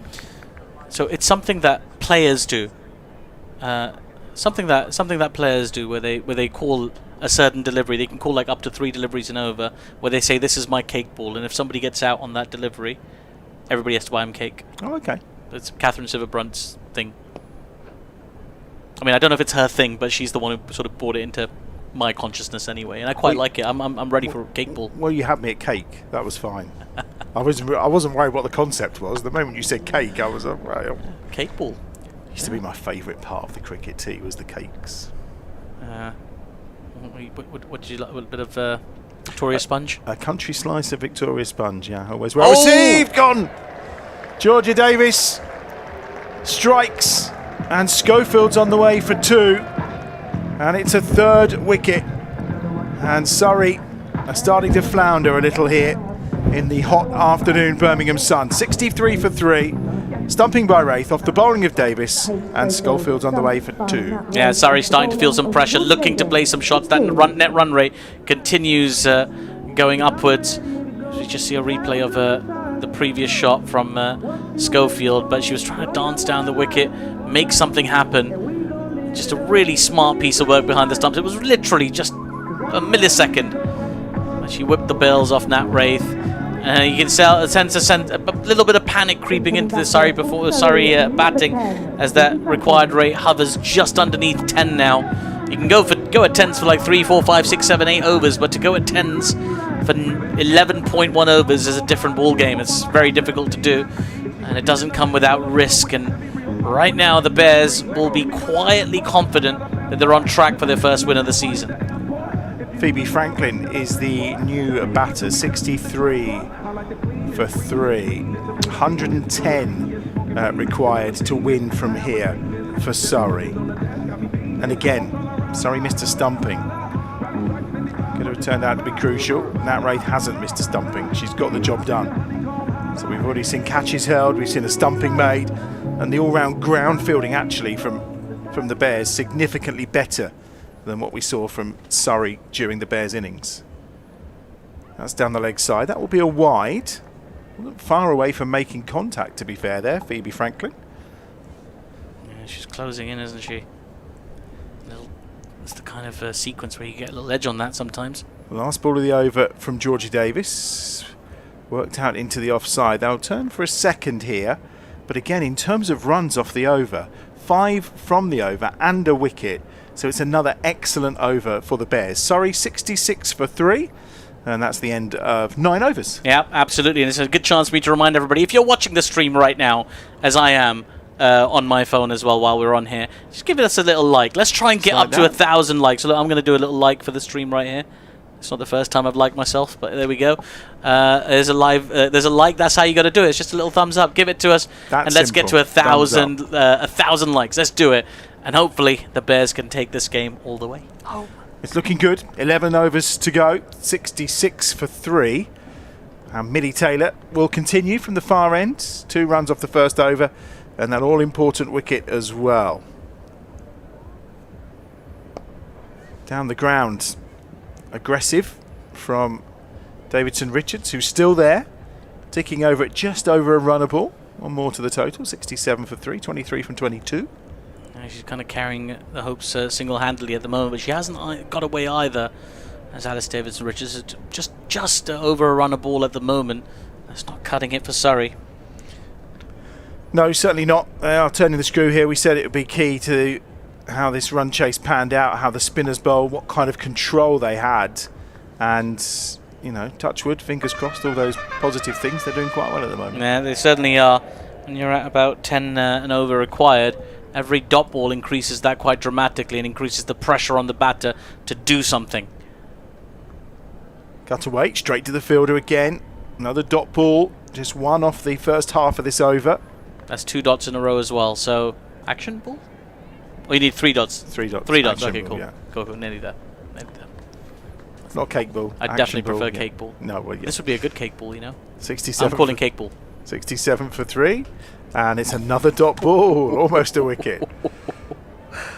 Yeah. Abby Freeborn doing the fielding. This is a really expertly applied squeeze at the moment from Warwickshire.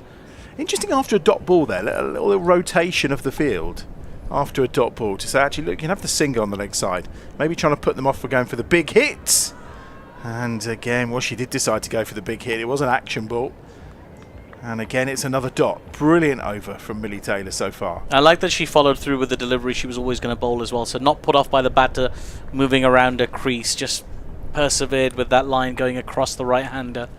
3 fielders on the leg side boundary. Last one of the over. Oh! Was that a catch? No, she hit it into the ground. Oh, it's into the ground. Yeah. And then she headed it hit as well. her on the head as well, didn't it? Bless her. She's getting you ready for your other job. But it's a dot ball. Just 1 run from the over, and that's brilliant from Millie Taylor. She's gone for 3 runs from her 2 overs. Aaron's getting excited over there. Look. Well, this is absolutely staggering. So, as you can see, Surrey are 67 for 3. At the same stage, the Bears were 87 without loss. But we've spoken already about dot ball percentage. 30 dot balls in the opening 10 overs. That is so half of them. Exactly half. 5 overs have been essentially scored for no run. Of course, there's been 3 wickets in there, but the control, the discipline from the Bears bowlers has been excellent. And if you were to be a little bit critical of Surrey, they've tried to search for boundaries a little bit too much as opposed to just playing the ball on its merit. 67 for 3, halfway stage, another 106 required. So the run rate already over 10 and over. And it's just a single to start Hannah Baker's second over. One of the 3 bowlers to take wickets so far. In fact, 1 each for all of the spinners. Hello. Hello. I'm like a ninja. You didn't even notice that I Stealthed in. Listen, I noticed Artif leaving. Don't you worry about that.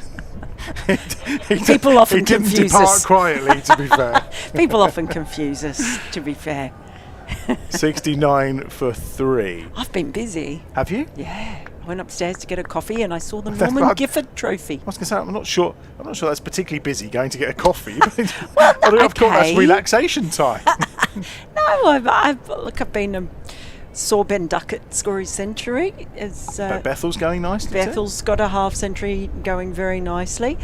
I saw that Ireland men have won their first ever international against India. I knew that had happened because Artif started punching the air with delight, which was the dead giveaway on that one. Hey, my last name's Farrell, so you know, I go. Blimey, you want it all, don't you? Yeah. You're Australian when you're battering England, and now that Ireland have beaten India, you want a piece of that too? Hey, I'm a British citizen, you know. I know. You have a foot in both camps, as you say. That's turned around the corner. It's a really nice shot, actually, by Franklin, and that's going to the boundary ropes for 4. But I did go upstairs, got quite a bit of stick. I commentate on quite a few Worcestershire games. And when they saw me wearing the T-shirt, the staff up there, I can tell you I copped a bed. Well, the Norman Gifford Trophy, I hope they've polished it up for giving it back. I saw there was a bit of a presentation. Lovely shot that through the covers. Not going to be any more than 1, is it? No, they're going to come back for a second. Smart bit of fielding. And that was probably a little bit tight. But she got back in time, did Davidson Richards. Excellent fielding from Chloe Brewer. They're a really good throw. Really good over, though, for the Surrey team. Well, you say that. I think they got 8 off it. Did they get 8? Is that 9. all? 9, and they need over 10. Okay, so yeah, it's almost there. Halfway mark to need 10 and over is starting to really pile the pressure on. Yeah, 97 required from 9. So we're on the cusp of 11 and over. Yeah, that's GCSE maths counts for anything nowadays. No, but it was kind of really nice. It was a little sort of presentation up there as the trophy was being handed over. I don't know why they didn't have it before, because they got it back at a New Road a little while ago, didn't they? Probably admin forgot to take it or something would probably be the reason. Who knows? Fiercely contested tonight, I bet. Here's Millie bowling her 3rd over.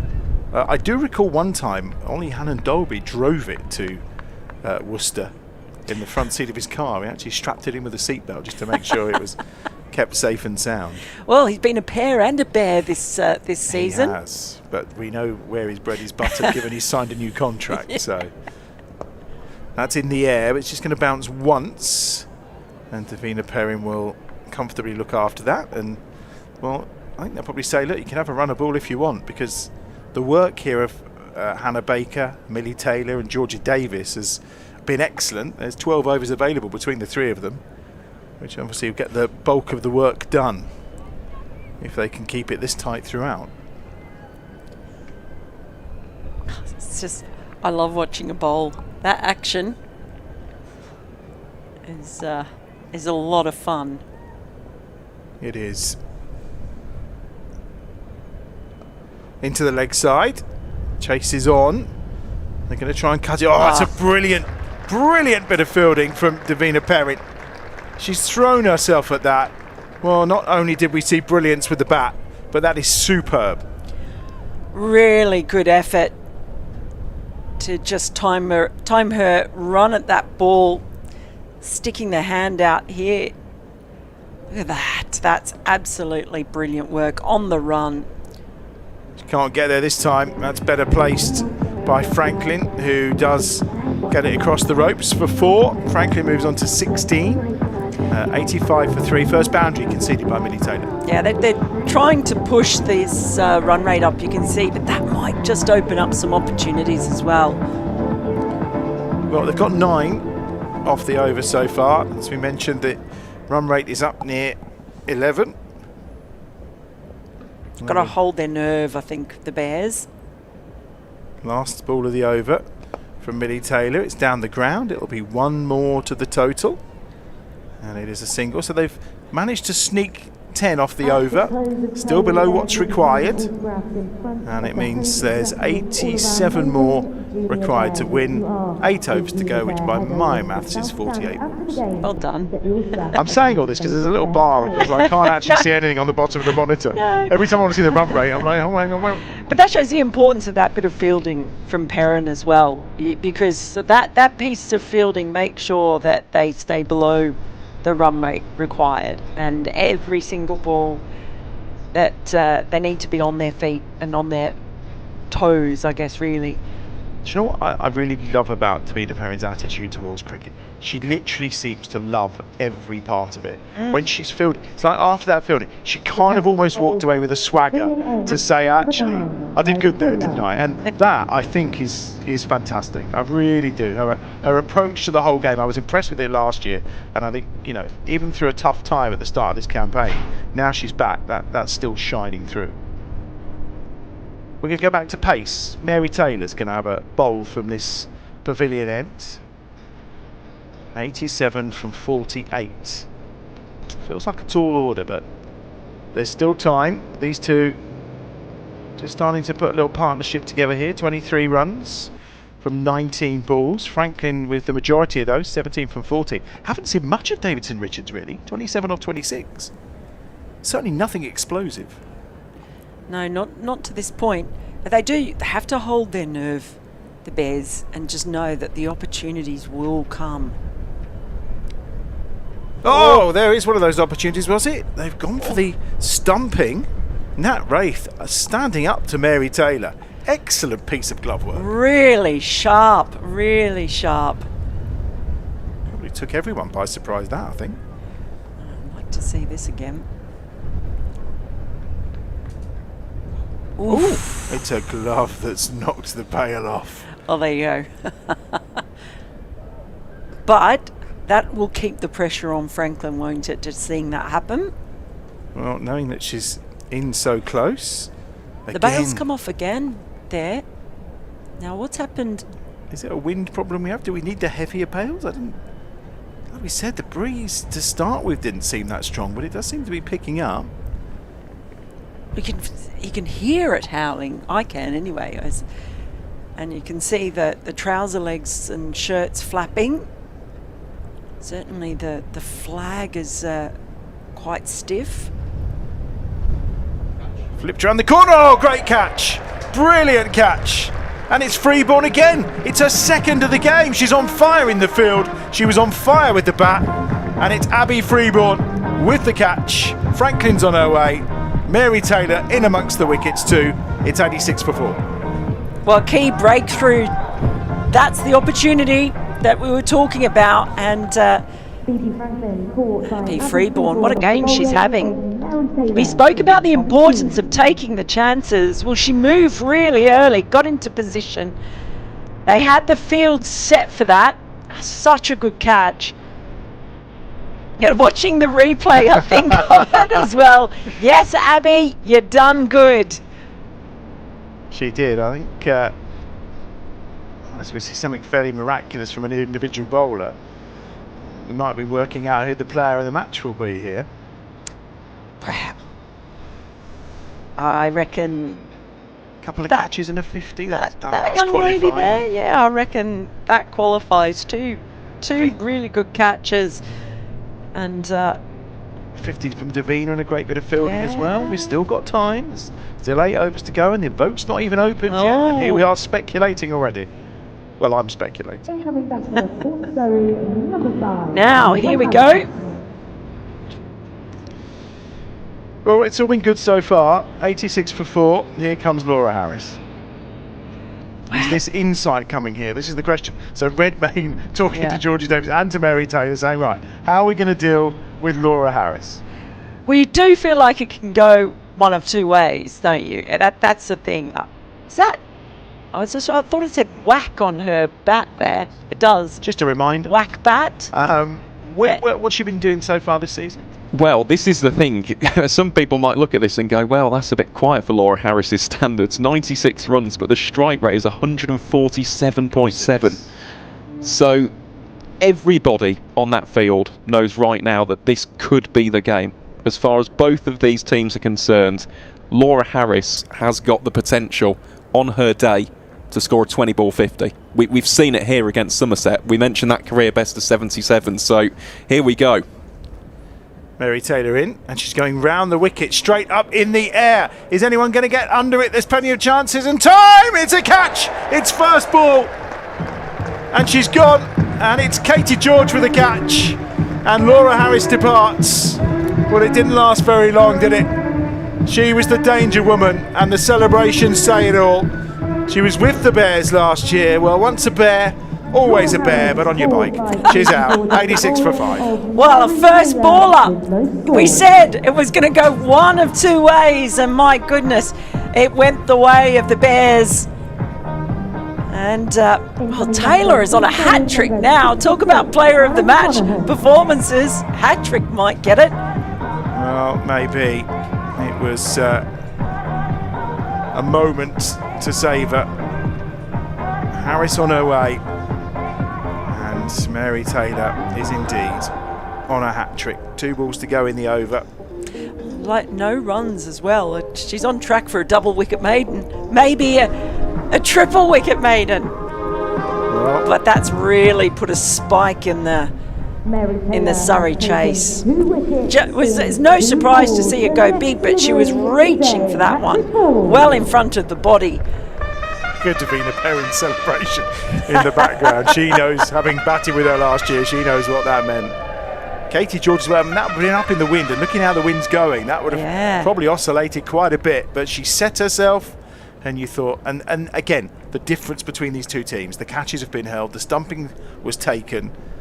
Here we go then, hat-trick ball for Mary Taylor, and it's defended well by Monaghan. Great ball right on the spot. She didn't try to do anything clever, just straight, quick.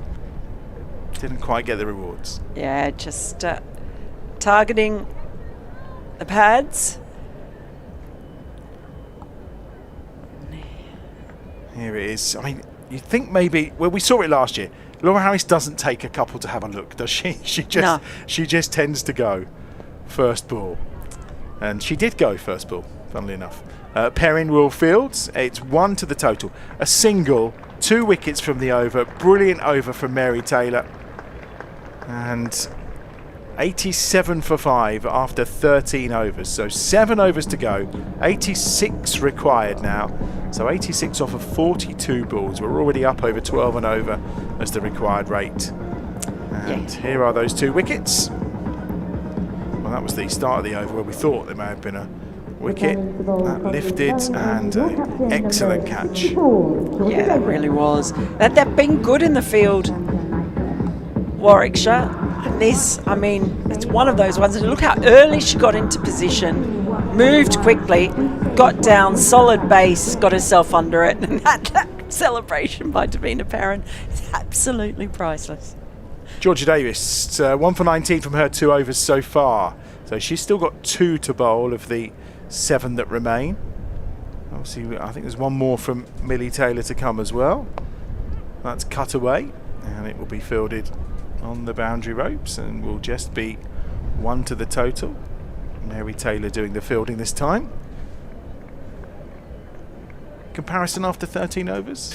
Well, it's funny you mentioned that. I just looked at it. 111 for 1, so the Bears definitely in control here. And just something else to mention about that wicket of Harris just after this ball.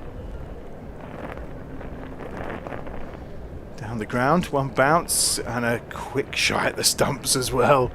Excellent bit of fielding. I think there was almost a just calm down a little. Well, it was just really smart bowling from Taylor. She took the pace completely off. She knew that Harris, it was in the hitting arc, the eyes would have lit up, but 0 pace on it whatsoever.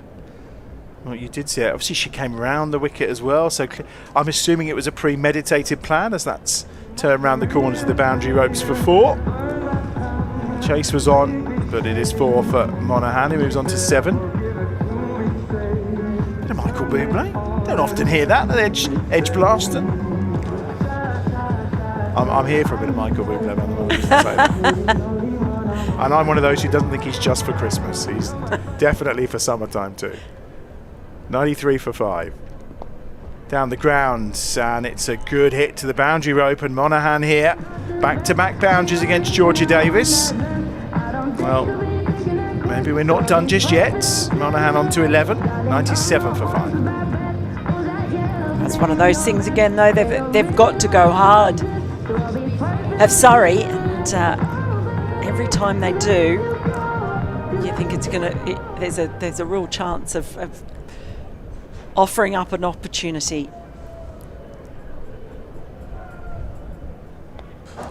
It would be really interesting to have been in the middle of that discussion between Georgia Redmayne and Georgia Davis and Mary Taylor in terms of the plan for Laura Harris, because I presume between the three of them they decided slower ball round the wicket, because she was reaching for it, wasn't she? That was it. Reaching well out in front of her.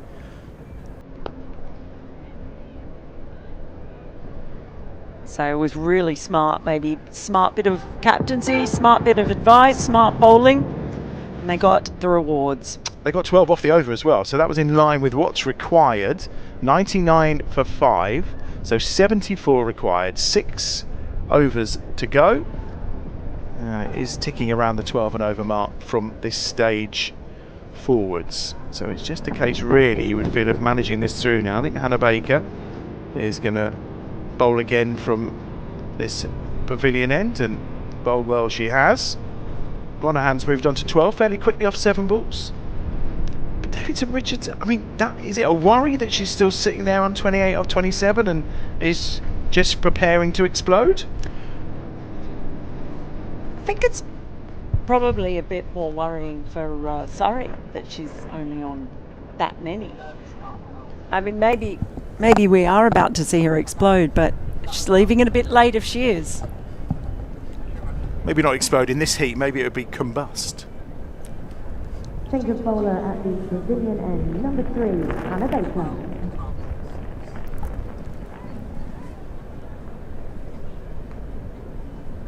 Baker again. Swept. Well, and all the LBW, there was no bat on it. Pad first, and Monaghan's gone for 12. And Baker strikes just after the Surrey 100 comes up. 100 for 6. It's another wicket for Hannah Baker, and the Bears very much in control. Yeah, they really are. They keep going at this rate, it could be a really big win for them as well. Give them a nice little net run rate boost, which I'm sure will be very welcome, but yeah, just losing wickets with far too much regularity, and that's what happens when you're under pressure chasing a big score.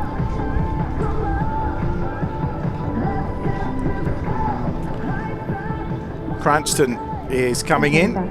Hamish Cranston, you mentioned we're not seeing much of her this campaign so far for Surrey, Aaron? We haven't. This is her first appearance of the Blast campaign, but again, someone with plenty of experience. Was, of course, in the prior squad, the Surrey Stars in the Kia Super League. Played for Hampshire, also played for Devon a bit, has plenty of franchise experience as well. So for Cranston, it is essentially, you've got to play one way now. 73 from 34. You can maybe give yourself a couple of balls to get in, but it's mostly going to be route one for both herself and, of course, for Davidson Richards. 2 for 21 from Baker from her 2.2. She's gone very well today as well. A few hardy souls in the lower tiers of the Hollies. Hope they've got their sunscreen on. Quite a few have gone for the shade down beneath us here at the pavilion end. I know I would be. Here's Baker again, straight away. Cranston into the leg side. One more to the total, 101 for 6. What's the head-to-head record with the Bears against Surrey? It's interesting you mentioned that as well. So last season, 4 games played, Surrey won every single one. So, of course, they won in the final, 2 group stage matches, and in the County Cup as well. This would be a big victory for the Bears. One more to the total, 102 for 6. It would be, and just reiterating what Mel's just mentioned there, not only the net run rate, of course, but there is a potential bonus point up for grabs here. So, having done the maths on this, it'd be 129. If Surrey get bowled out for that or limited to that, the Bears will pick up 5 points if they get the win. And is the opportunity still there to qualify? Depends. 6 bonus point wins, you get 30 points. And it's a big ask, don't get me wrong. You've got to essentially outscore your opposition by 1.25 times their score every game, but you never know. Ever the optimist is our Badger. Swept away for a single. 103 for 6, and that completes over 15. Really good over again. A wicket and 4 runs from it from Hannah Baker. So 5 to go then, and 70 required for victory, which again, simple maths, is 14 and over now, isn't it? Yeah, that's. Okay, you two look at each other and decide whether I'm right. I thought it was about right. But. Yeah, it's a pretty. I think it's almost impossible. Almost. I mean, it's not done and dusted yet, but with only 4 wickets remaining, it's looking like it's going to be a great start to the double header So we've had for the Bears. We've had 90 balls, and Davidson Richards has been there from the start and only faced 29 of them. Yeah, it's a really weird innings by Surrey, isn't it? Sort of an odd innings by ADR as well. But yeah, the fact you're on initial terms with her as well. No, well, it's a bit of a mouthful, isn't it? To be fair. And what I did last time is it came out as Alice Davidson Richardson. I had too many sons in there, so I thought the ADR might be a safe route for me. 2 off the first ball of the over. Georgia Davis is going to finish her spell from the Birmingham end. 1 for 33 so far. Cranston on a runner ball 4, and the left-hander on strike. Yeah, still on strike. Twiddle in the bat with Fury. Reverses, and yeah, again, won't be given a wide because she reversed, of course. Dot ball. Every one of those is precious, and there have been a fair few in this innings, as Aaron was telling us earlier. Maybe not quite so many in the last few. Bowled! Davis strikes, and again, Cranston trying to turn it round the corner, giving herself room, and Georgia Davis doesn't miss. She gets her second, 105 for 7. Well, it's turning into a bit of a rout, isn't it? Bears enjoying a fantastic summer afternoon at home, and Surrey are just wilting in the heat. We'll take the first rout of the day. Wouldn't mind a second rout later when the men take on the pairs, of course. Here's the replay. Really, I think she saw her moving across to the offside, and she'd left all 3 stumps exposed. Yeah, it's an interesting shot. I mean, there was a little leap over to the left and making life a little easier, but still got to be hit, and Georgia Davis did the job. Gets her second. And that's 2 for Davis, 2 for Baker, 1 for Millie, and then 2 for Mary. Okay, they've spread the wickets around between. They have. Oh, do you know what? Ammo in the business. It's been a really good all-round team performance.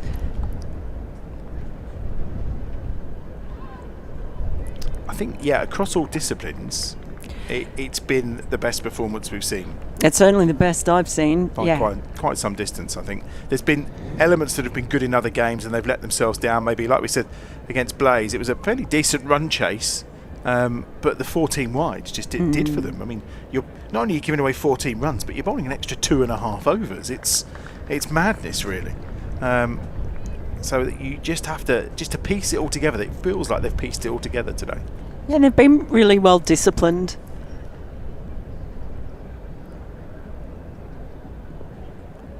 Ooh, is that a stump in? Yes, gone.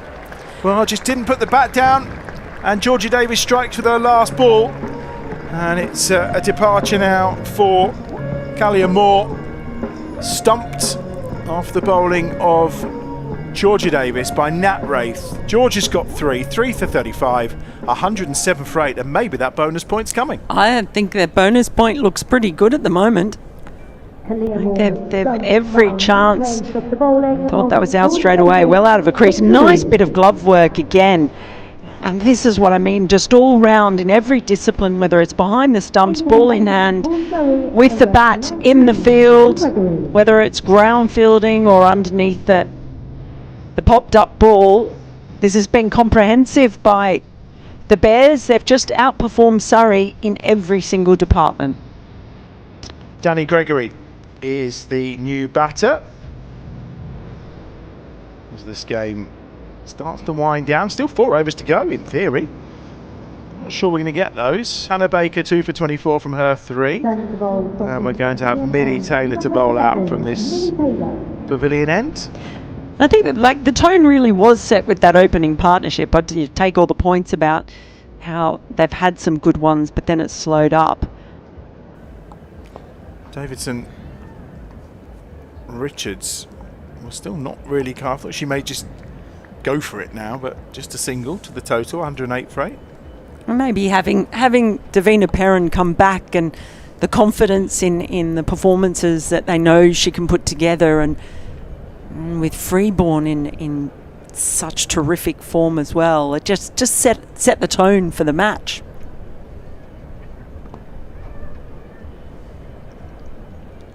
Now, how does Surrey play this with only 2 wickets remaining? Well, maybe Davidson Richards has decided that we're just going to try and bat through and protect the run rate. Well, she's still only faced 30 deliveries. It's crazy. 16.2 overs gone, and she's faced 30 deliveries. How have they let this happen? 64 to win. That's a full toss. She goes straight down the ground. It's going to bounce once before Hamu Suran Kumar can collect. One more. I mean, a terrific spell. I mean, she got 1 wicket, Millie Taylor, but here we are, 3.5 overs into her spell, 1 for 16. Just 3 singles off the over. That could have gone anywhere. Couldn't it just?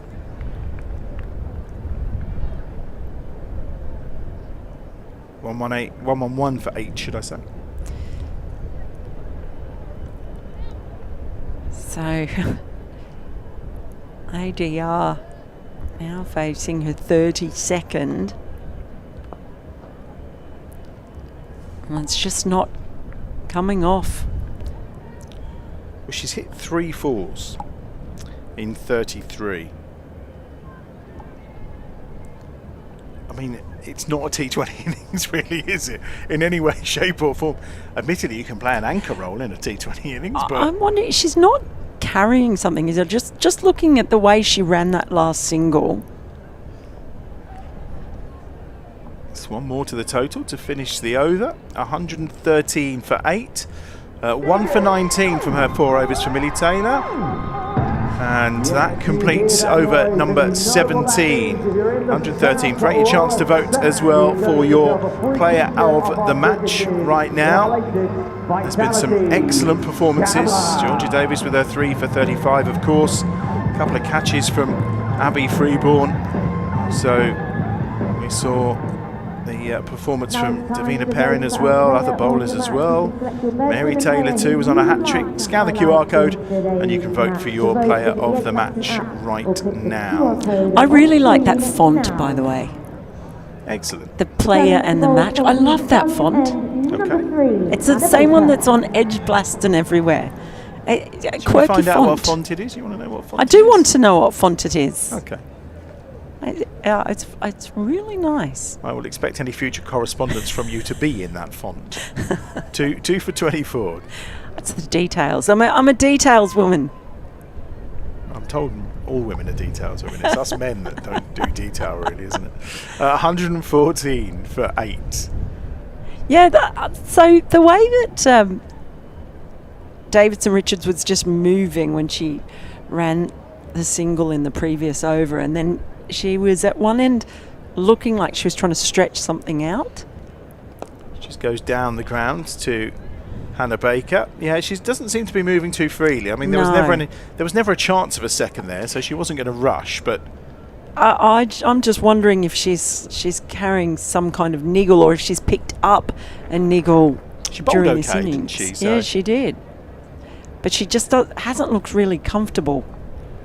Danny Gregory is beaten by Hannah Baker.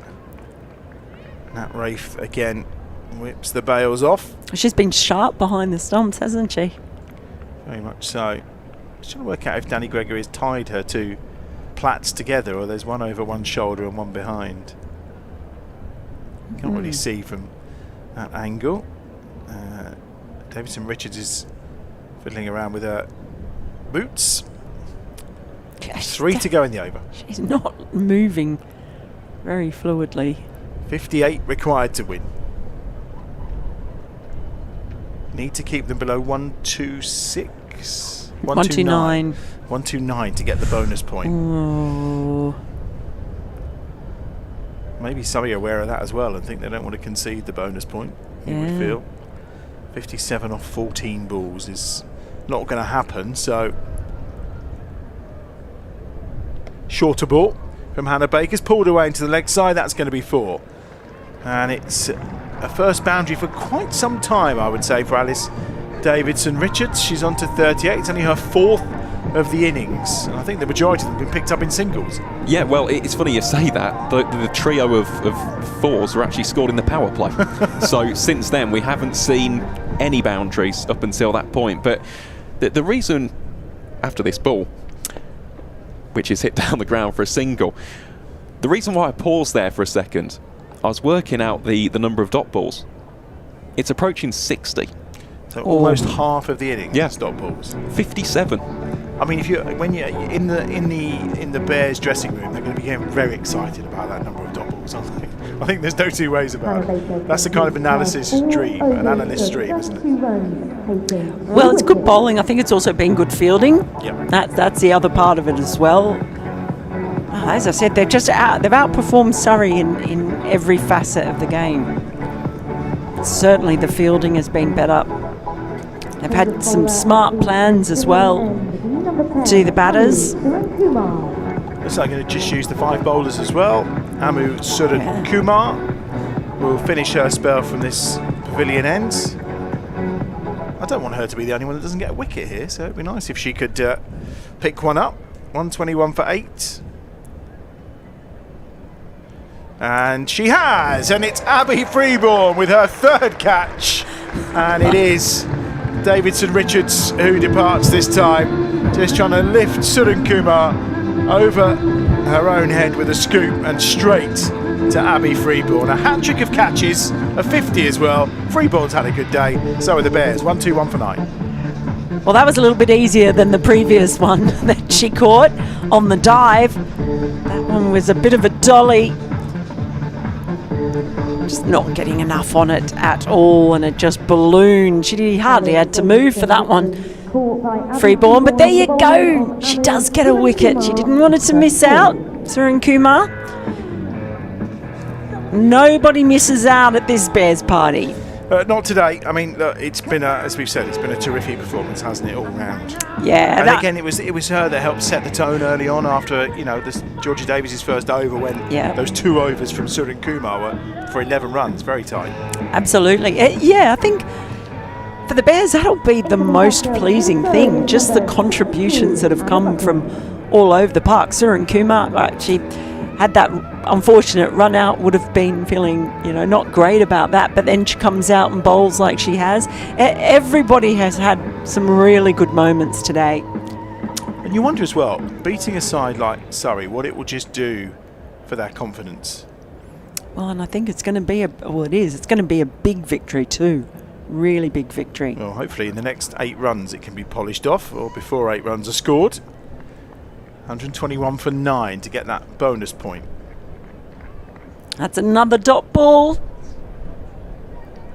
He's just wanting to get to 60, isn't he? He's counting. Don't interrupt him. He's there counting away furiously, trying to ignore us. 4 more balls to come.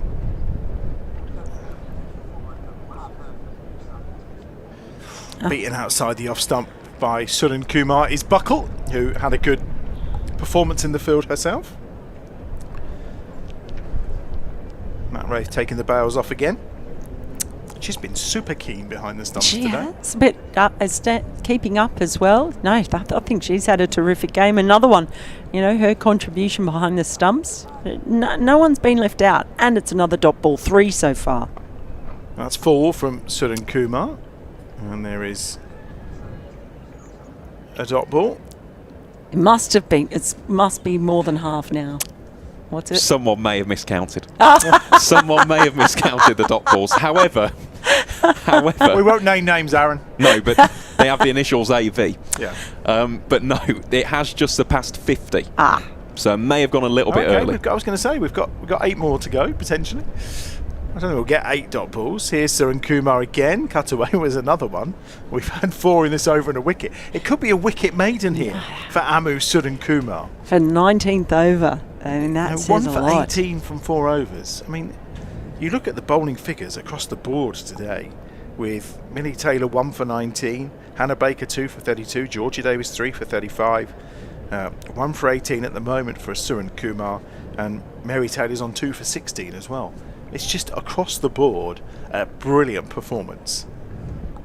That's onto the pads. Oh, they're going to get a sneaky little single here, and it is off the pads, I think. Yes, it is. It's a leg by, so it doesn't ruin Surin Kumar's figures. 1 for 18, and that's the end of the over. 1-2-2 for 9.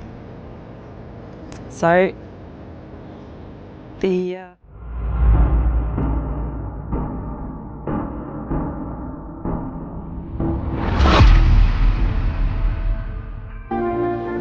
I didn't realise that was coming, obviously. Yeah, it's been quite a ruthless performance too by Warwickshire. Really clinical, getting all the basics right, not letting up on the pressure, being patient for the wickets, not necessarily going searching for them too hard. They've just done everything right today. And Mary Taylor's going to finish it off. 1-2-2 for 9. 51 required of this last over. So it's all about now getting this bonus point.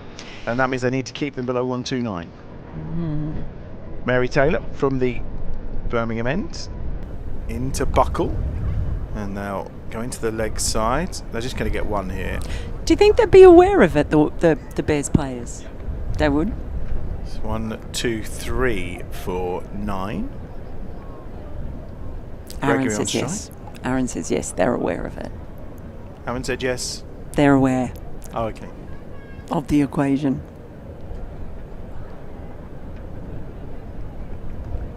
It can only be the reason that Surrey didn't start flinging the bat maybe 3 or 4 overs ago. Short, up in the air. Is that going to be a catch? No, it's going to go all the way to the ropes for 4. Oh.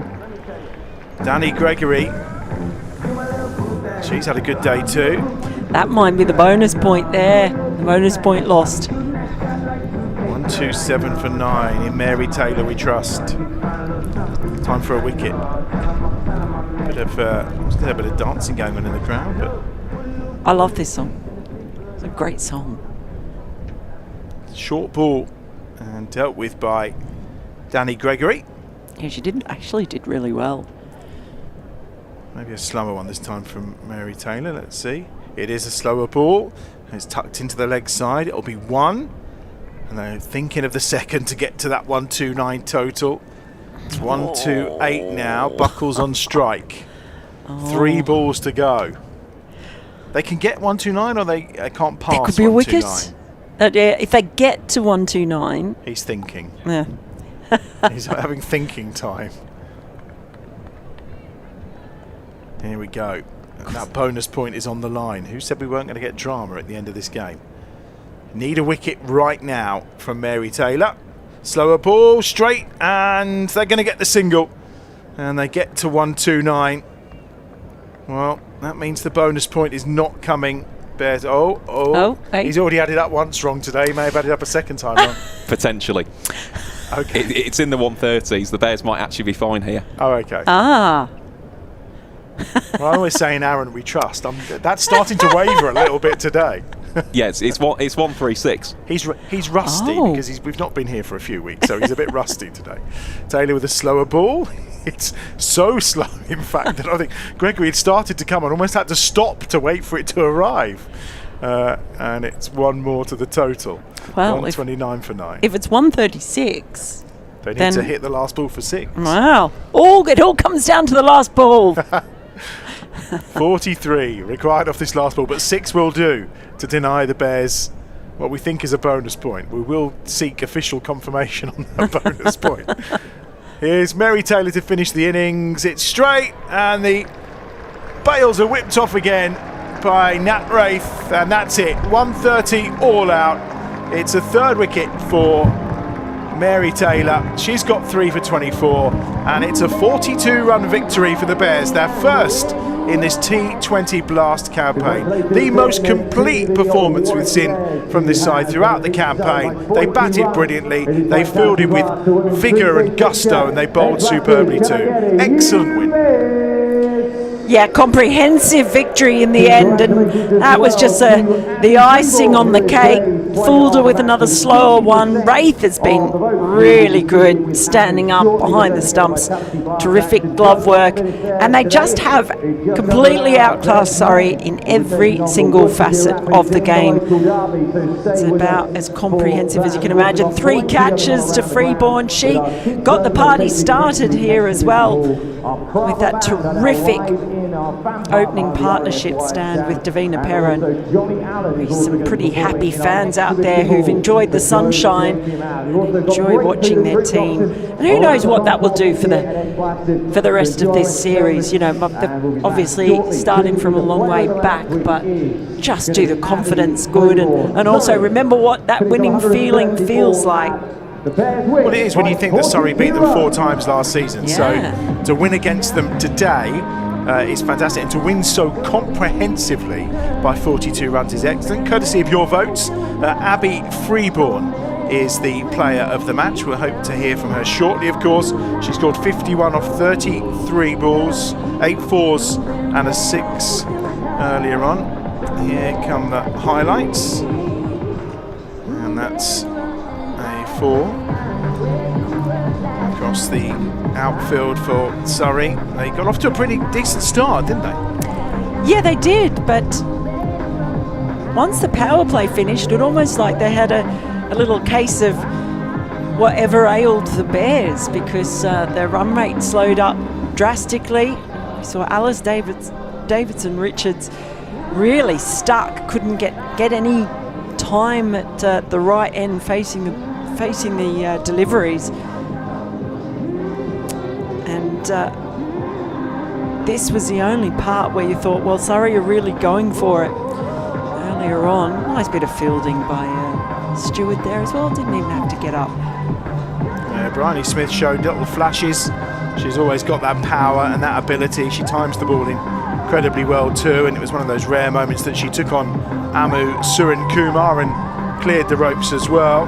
It was the only 6 of the innings? It was the only 6 of the innings. I think there was only 1 in the Bears innings as well. So Bryony Smith with that early doors against Amu Surin Kumar. They didn't panic though. The Bears. That was that was probably one of the very few times that we saw a bit of sloppy fielding. And that was the first of the catches for Abby Freeborn. Excellent catch as well. And then obviously a stumping that followed very nicely too. Great work by Nat Wraith once more. Saw a fair bit of that today behind the wicket. She was excellent standing up as well to Mary Taylor. Another catch for Abby Freeborn, probably the toughest of the lot. Yeah, that was a really good piece of work. And then this first bowler for Laura Harris, a slower ball, she reached for it, and they really loved that moment. That was probably when realistically their hopes of Surrey chasing this down, took a real nosedive. Felt like the game, didn't it? The wicket of It Laura really Harris. did, yeah. It was the last. It wasn't all just on her, but it felt like that was probably the last throw of the dice. Well, that was the wicket of Monaghan on the way LBW. And then the end followed fairly swiftly afterwards. Georgie Davis taking care of Ailish Cranstone on that occasion. And then another wicket, this time Callian Moore, stumped by Wraith again. And there was a little flurry towards the end, but not enough to take Surrey beyond the score required to prevent the Bears getting that additional point. Amusa and Kumar got in the wickets, and a hat-trick of catches for Abby Freeborn to go with the 50 she scored in the first innings. And I guess it will be a question of what confidence this gives to the team moving forward. It was a really tough start, the opening phase, those first 6 games, but they certainly have come back into this second half with a real bang and an excellent performance today. And it is all about momentum. We talk about T20 Blast always being about momentum. This one's a little bit different because we've had that big gap in between, but I think some of the performances in the One Day Cup as well have just given them a little bit of belief, and they're still missing key players today. Absolutely, but maybe it's more of a reset, having the little break in there and that coming back feeling a little bit differently about the season, or having Deina Perin back as well from injury. I thought her performance was also really important today. That opening partnership looks good, and if they're able to get starts like that and then go on with it and not slow up too much, and if they bowl as well and if they field as well as they did today, some other teams might look at them a little bit differently to how they might have done so a couple of months ago. Yeah, Aaron, quite tricky. It's going to be tough. It's a big ask to qualify, but it's not beyond the realms of possibility, is it? It isn't, but it would take a lot of factors to play into the Bears' hands here. The one thing that I will say, having finally confirmed it, that is a bonus point victory for the Bears. So that is confirmed. It's 5 points for Warwickshire today, which is fantastic. I mean, it's just a shame really that the first half of the competition hasn't gone to plan, because if they would have had a couple of wins, you look at this one and you go, wow, we've just hammered Surrey, and suddenly we've got plenty of confidence, we've got a rhythm, we've got a mojo back. But it wasn't to be in that opening block, and they've got a very difficult fixture on the weekend. So on Sunday they head up to the northwest. Stanley Park is the location as they take on the Lancashire Thunder, so that's going to be another tough game. But even if the Bears just win that by a regular margin, suddenly they're on 9 points, and as Mel and Adam yourself have just said there, teams will start to look at them a little bit differently. So we've just got to hope really that this is the start. It's a springboard, it's a platform for the Bears to go on and achieve some more success in this competition, take it deep, and who knows what can happen. Well, as they've shown with a victory against a side like Surrey, they are capable of beating good teams. Lancashire, of course, is the opponent on Sunday up at Blackpool. Having Deina Perin back, you kind of just don't know what that's done for the confidence, do you? Yeah, and she looks good. She looked like she was gaining fluency throughout her innings. She was a great foil for Freeborn in the first part. Freeborn was just teeing off, and then it just looked like it was all coming back. And then to see even her on the fielding on the boundary, that parry that she managed to get to save a run, the enthusiasm she brings as well, that is, then they start to get their stars back. Maybe they'll just get a little bit more confidence with that as well. I guess as well, she's an England player in the waiting, isn't she? That's the key with Deina Perin. That's the quality we know she has, and we're seeing it. Yeah, and I don't think what we saw from her today is by nowhere near her best. So that's another thing you can take confidence from, right? She comes back, she's been out injured, and she still plays an innings like that. Well, once she's been back for a little while, then they've got a real gun. They've got a gun back in their side, cocked and loaded, and they're ready to shoot whatever you do with a gun. I'm not really a gun person. Locked and loaded. Well, a super team performance from the Bears. It's a victory by 42 runs. Thanks to Aaron, to Artif, who's somewhere down on the field right now. Thanks to Mel. We'll all be back, of course, for the men's stream. It's the big one. It's the derby. It's the Bears against the pairs. The game starts at 7 o'clock, so the live stream will be with you in around about 25 minutes time or so, and we'll be back. But an excellent start to the day, the Bears winning by 42 runs.